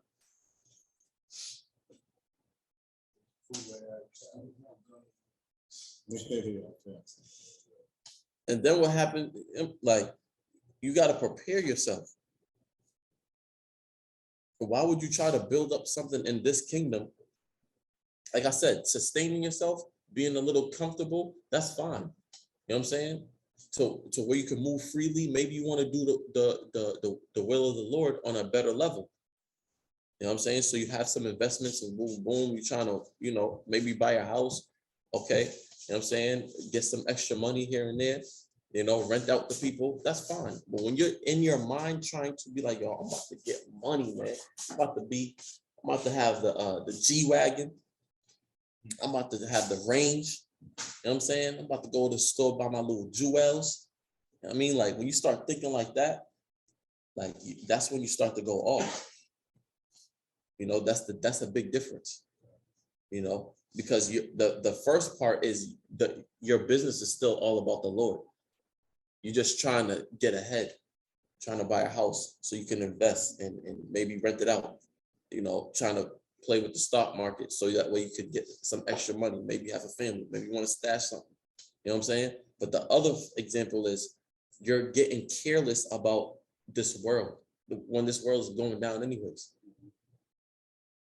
You're looking and you're fantasizing about the things, about the things in this world, and you're allowing that to take you off.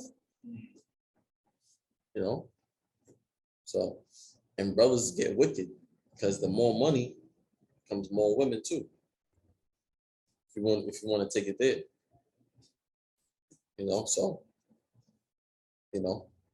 but go ahead, keep going. Is everybody with me so far? Everybody on the Zoom with me so far?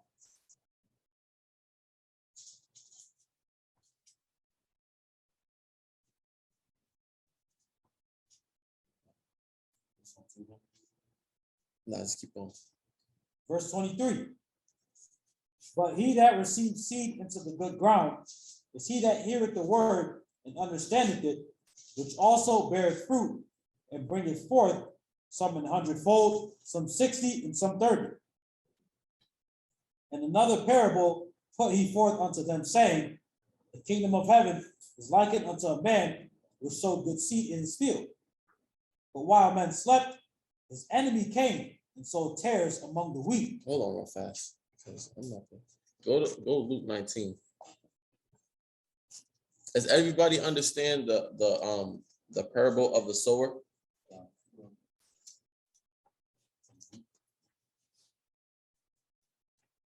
Is that a con? I only heard like two. Everybody on Zoom?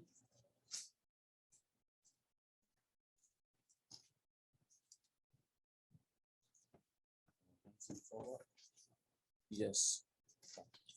This is Luke chapter 19 and verse 12. He said, therefore, a certain nobleman went into a far country to receive for himself a kingdom and to return.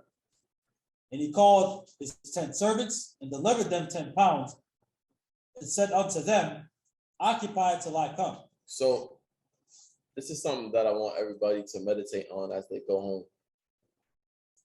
We're going to end up closing right here because It's actually about to be 2 hours. I started at 7:30. So, but we're gonna I'm no. I'm gonna read the whole thing, but I'm telling you, I'm gonna be closing soon. Go ahead. Oh, you're gonna break down the whole thing? Yeah, All right. I'm about to go down. Yeah. Luke chapter 19 and verse 14. But his citizens hated him and sent a No, message. read that again. Start from verse 12. Oh, verse 12. Yeah, because let's take it slow because I really want everybody to think about this. You know, I always try to you know, when I teach, you know, whether it be history, whether it be health, whatever, you know, whether it be like this class, fundamentals of the spirit, I always try to give some type of inspiration, because I think that is pivotal in these last days, and I always try to paint a picture, you know, for brothers. This right here, this is actually one of my favorite parables that YHWH gave, because I don't know, like I could visualize it, you know, like I could really visualize it. And I always think about, like, I really believe that everybody in here is royal. Like I really do. Like, you know, when I talk to Shami, I'm always talking about Ephraim and how he was a king, because there's so much history on Ephraim. You know what I'm saying? And how we was kings, and I'm like on the island of Puerto Rico at one time. It was separate but together, and this is before Cristobal Colon got there. There was 5 chiefs on the island of Puerto Rico, you know, but they worked together, but they still had their own plot of land. You know what I'm saying? And it just shows you, like, you could even look that up yourself, but it just shows you like how royal and how peaceable of a people we were. You know what I'm saying? Children on the island of Puerto Rico playing jacks with a game of rubies and diamonds. Like, we was a rich people, man. And I believe that in every single one of you.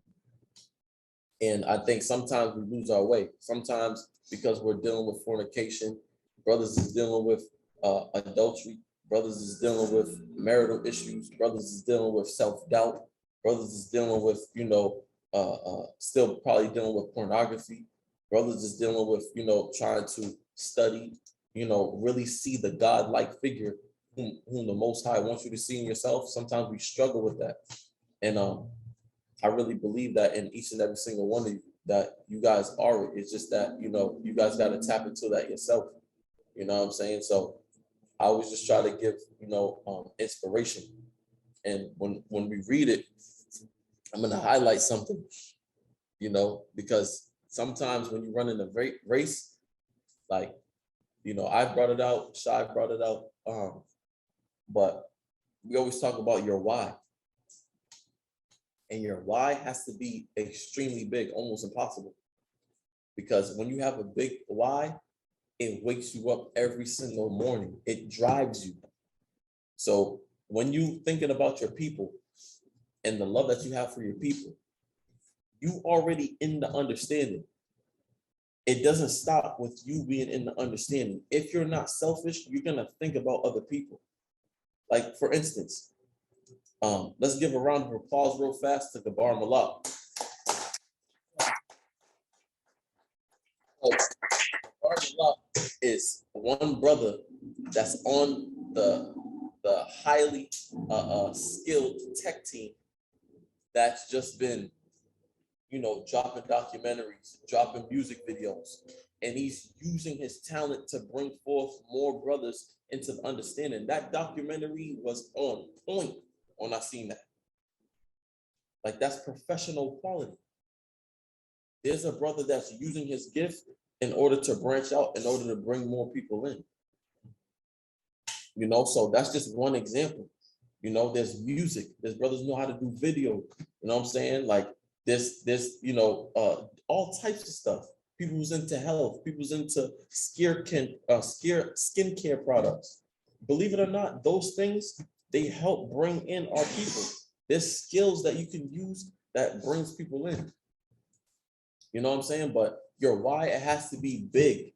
I said earlier, you know, prior to this, it's like when your mind transitions over to being selfless, and you start living for the man to your left and the man to your right, prior to that, it's all about building yourself up.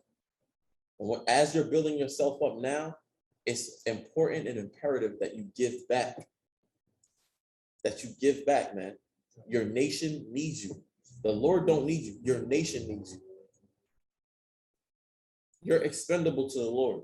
The Lord could remove you behind and right out the way and put somebody else right in your place. Easy. So I always try to give, some inspiration, man, because I just think that we need it in this time. Like, I understand there's a lot of things that brothers is dealing with, but I think that we're much bigger than our problems. And sometimes it doesn't feel like that. Sometimes it doesn't feel like that. Like, we get overwhelmed a lot, whether it be work, whether it be whatever situation you're dealing with, but we get overwhelmed so much. And sometimes that allows us to forget what this is about. This isn't religious. This isn't just, you just come to class. You have to actually be understanding the word. I'm here for you to ask questions. Kaz is here for you to ask questions. Shai is here for you to ask questions. Barak, Yawasat, Panah, Mayum, the people who teach are here for you to ask questions. Don't just come to class. You're just listening, you're not understanding nothing.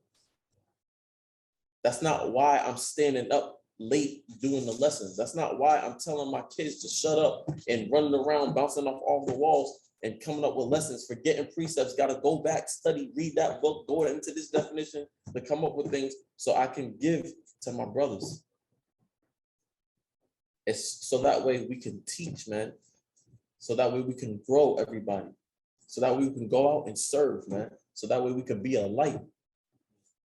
But you have to know what your own why is, because you can't run the race in vain. You know what I'm saying? You cannot run this race in vain. And even with the parable of YHWH, like, you have to confirm and make sure that you're in good ground, man. You have to make sure you're in good ground. How you know you're in good ground? You know you're in good ground because you're receiving what's being taught. You're moving with integrity. You have a love for what you do. You're not making excuses. You know when you should go to camp. You wake up, you iron your clothes, you make sure you write your notes down, you make sure you're gonna bring it when you go to camp, because you know there's a soul out there that needs you. You're hitting up brothers. You're not just checking the group chat, seeing, oh, this brother's going through something. Damn, let me just send up prayers. Now you calling him. Or you just like, yo, bro, let's go out, let's go work out. Or let's go get an extra training session in. Or let's go for a walk. Or let's go out for a beer. Your effort and your sacrifice, it's time to increase it. Because you cannot tell me that you're giving 110% of who you are out into the world right now. You have to tap in, man. Everybody has to tap in. You have yet to see what you're made of and what you're capable of. The seed that was the law that been planted in all of us, because all of us is in the good ground. Everybody in here is in the good ground. Now it's time to sprout up. Man. It's time to be that little mustard seed and grow into that big, large tree, man. That's what it's time for right now. It's not time to bicker. It's not time to argue. It's not time for that. We got to work out our differences. We have to. Because that's what's predicated in order for us to continue to do this well. To get your household stable, get your household stable. If you have an art with brothers, go and speak to that brother. If you know you're bullshitting, let me just say this real fast.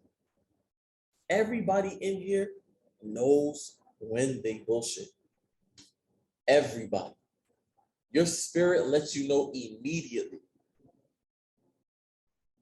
The dagger is when you say, yeah, I can't make it to camp. And then you think that you're good. And Shai, Barak, somebody says, Why not? You're trying your hardest to come up with something. Or you know your excuse ain't good. Or you know your reason ain't good enough. I don't think that was. Right. Birthday party. Come on. Come on. Like, you know, if you're bullshitting, it's time to get out of that, because eventually the Lord is not going to allow you to use your grace card. Eventually, nobody's going to check in with you. And then it's going to keep being, can't make it. Can't make it. Can't make it. You're going to see nobody responding. Can't make it. Can't make it. Till eventually you become an individual like. And then all that's left with you is you and your demons. Good luck.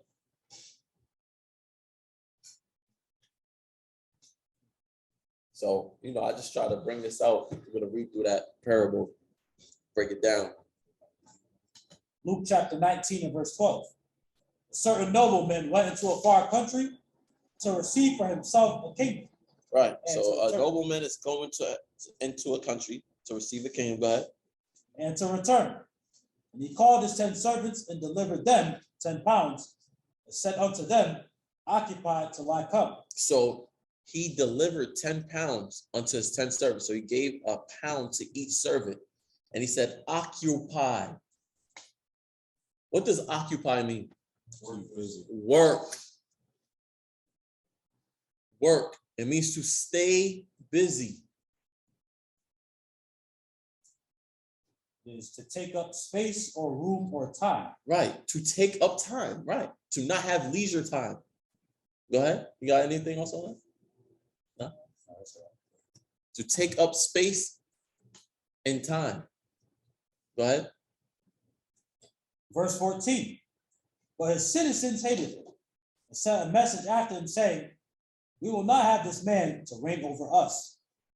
And it came to pass that when he returned, having received the kingdom, then he commanded these servants to be called unto him, to whom he had given the money, that he might know how much every man had gained by trading. Right. So he left his servants. So he went to go get the kingdom, came back with the kingdom. Right. He left the servants to occupy. And when he came back, he's looking at what his servants had gained. Right? Go ahead. With the pound that he left them with. Verse 16. Then came the first saying, Lord, thy pound hath gained 10 pounds. Listen to this very carefully. Thy pound hath gained 10 pounds. What's your pound? I flipped it and I got 10. Listen to what YHWH says right now. And he said unto him, well, thou good servant, because thou hast been faithful in a very little. Because you was faithful with the little that you had. Listen to what this man's about to get blessed with. Go ahead. Have thou authority over 10 cities. Now, I'm gonna ask a question, y'all. It says, have thou authority over 10 cities. Do we know what these cities look like in the kingdom? I can name you 3 big cities right now. You got Los Angeles, you have Dallas, you have New York City. Those are huge cities. That's only 3. That's only 3 cities. He said, because you was faithful with the little that I gave you, you're going to have authority over 10 cities. You don't even know what the kingdom looks like. All we could do is visualize how the cities that we have now, the little beat up cities that we got now. Keep this in mind for yourselves. Come on, man. If you don't have a why, man, this should at least make you ponder about something. Read the next one. Verse 17. And he said unto him, well, thou good servant, because thou hast been faithful in the very little, have thou authority over 10 cities. And the second came, saying, Lord, thy pound hath gained 5 pounds. And he said likewise to him, be thou also over 5 cities. And another came. He said 5 cities. That's what? Atlantic City. That's Atlanta. That's Houston. That's San Francisco. I'm trying to get y'all to see it. See it. You got pulled up out of the world. You was a nobody. You was a beast. The Lord planted the seed in you, which is the law. You sprouting up now. Nobody gives a damn if you're a prophet. Nobody gives a damn if you're a teacher right now.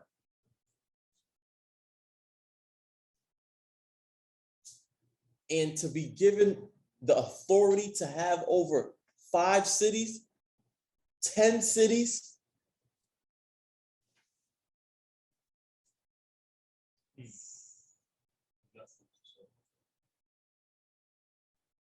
Like you gotta start to visualize that, man. And when you really chasing that, certain things start to be beneath you. Because you're so hungry and you're so focused and you're so genuine, because you have to also have a heart while you're doing it too. Remember, this race really isn't about dopamine. It's about oxytocin and serotonin. That's the funny thing about it. I'm gonna keep saying it, like your salvation is tied to how you treat other people and how you serve them. That's crazy. That's the illest twist, yo. You're running a race. You get judged alone, but the requirements in the rubric are based off other people.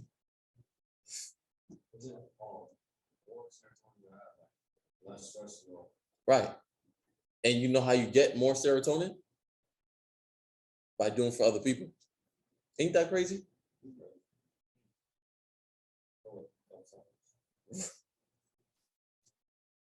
Selfless, not selfish. Right? That's 5 cities. So you flipped it, you took that 1 pound, you flipped it into 10. You took that other pound, you flipped it into 5. Keep reading. And he said likewise to him. Oh, go ahead, read that. It says, go ahead, yeah. You want to, hold on. Nathan, you mind reading that? Says, serotonin is a chemical that carries messages between nerve cells in the brain and throughout your body. Serotonin plays a key role in such body functions as mood, sleep, digestion, nausea, wound healing, bone health, blood clotting, and sexual desire. That's crazy. That having a purpose in serving other people can literally make you healthy.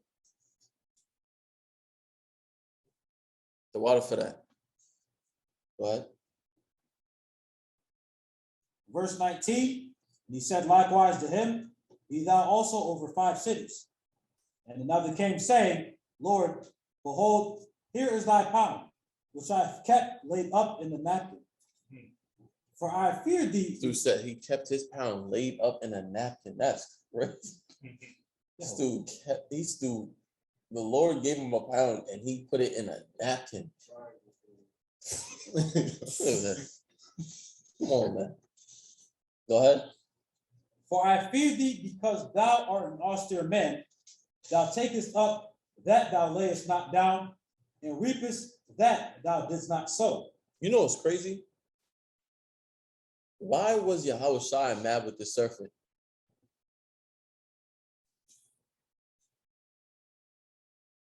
So he said, the servant's not above the master. Like when Yeshaya brought this up, it's like it's as if you're superimposing how you feel upon the one that told you what to do. As if there's like, even if he takes that which he didn't lay down and reaps that he didn't sow, as if you have the power to command or tell him what to do, or overturn your authority as someone that's beneath the master. I'm gonna help you out real fast. What? I'm gonna talk you out. How did the other servants flip that panel? What are they doing? Working. But what's that a metaphor? What is this all a metaphor for? So what are they doing then? They're getting what? By doing what? By working. Bringing in fruit. So is that an act of selflessness or selfishness? Selfishness. So why is YHWH mad at the dude that folded up the talents? Because He's selfish. Selfish.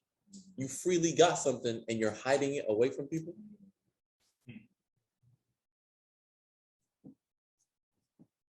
You don't want to give it to nobody. So that same feeling when you was rejoicing, that same feeling when your soul got converted, you don't want to see other people. You don't want to see that in other people neither.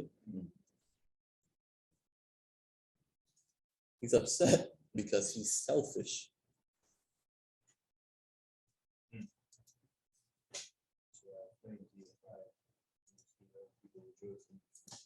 Yeah, because that reminds you of how you were when you got the word. Go ahead. This is Sirach chapter 4 and verse 23.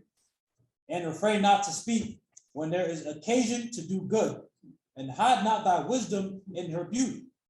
For by speech wisdom shall be known, and learning by the word of the tongue. Sirach chapter 4 and 23 verse 24.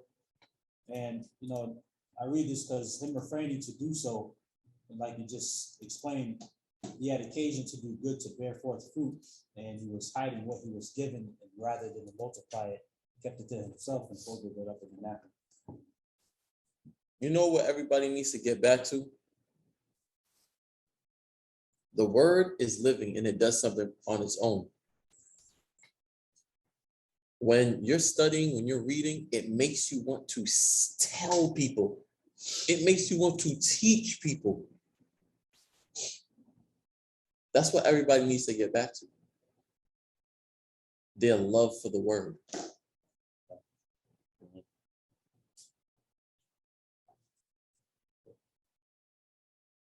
Right? Finish that up. I got one more precept after that. I just thought about something. Verse 22. And he saith unto him, out of thine own mouth will I judge thee, thou wicked servant. Thou knewest that I was an austere man. Right. You knew that I was a man that didn't play games. Taking up that I laid not down, and reaping that I did not sow. Right. Wherefore then gavest not thou my money into the bank, that at my coming I might have acquired mine own with usury. Right. So you're supposed to give me that plus interest. Go ahead. Increase the pound that I gave you. He said unto them that stood by, take from him the pound and give it to him that had 10 pounds. Come on, man. Give it to the one that works. That's about his people. That loves me and loves my people. That's not selfish. Go ahead. And they said unto him, Lord, he had 10 pounds. For I say unto you, that unto every one which hath shall be given, and from him that hath not, even that he had, shall be taken away from him. Right. But those mine enemies, which were not that I should reign over them, bring hither and slay them before me. People don't read that. Just give me we'll close with Jeremiah 2 and 33.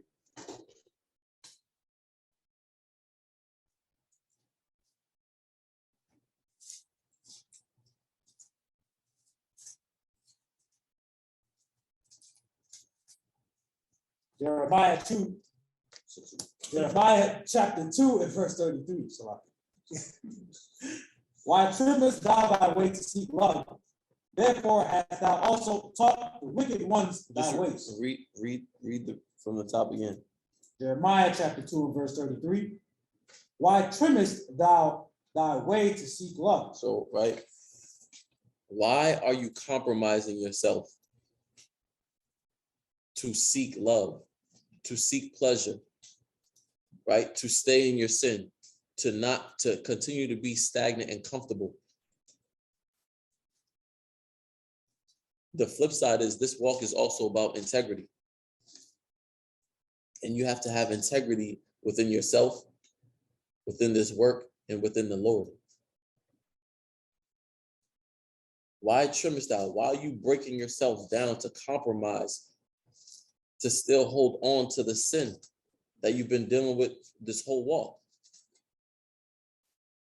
It's time to come up out of there, man. The things that are weighing you down, please address them. Please. Get yourselves in order, man. The enemy never fights fair. Never fights fair. If you need counsel, reach out and get counsel. You know what I'm saying? No matter what you're dealing with, no matter what you're dealing with. Khan? All right, man, Barak. Hopefully everything was good.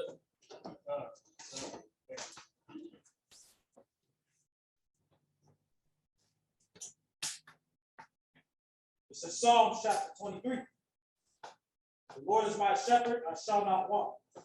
He maketh me to lie down in green pastures. He leadeth me beside the still waters. He restoreth my soul. He leadeth me in the paths of righteousness for his name's sake.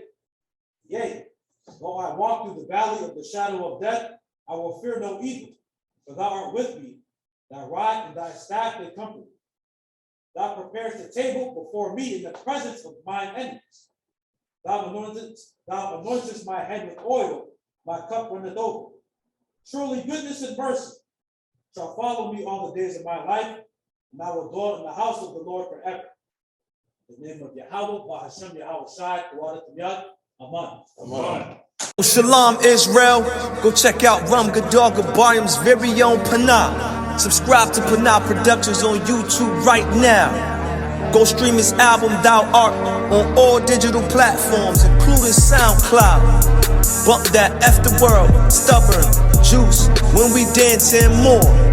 Look out for his upcoming album, a genre called Life. Also, go check out the young Lord, QUON SALVATORE, with his latest album release, Story of a Soldier.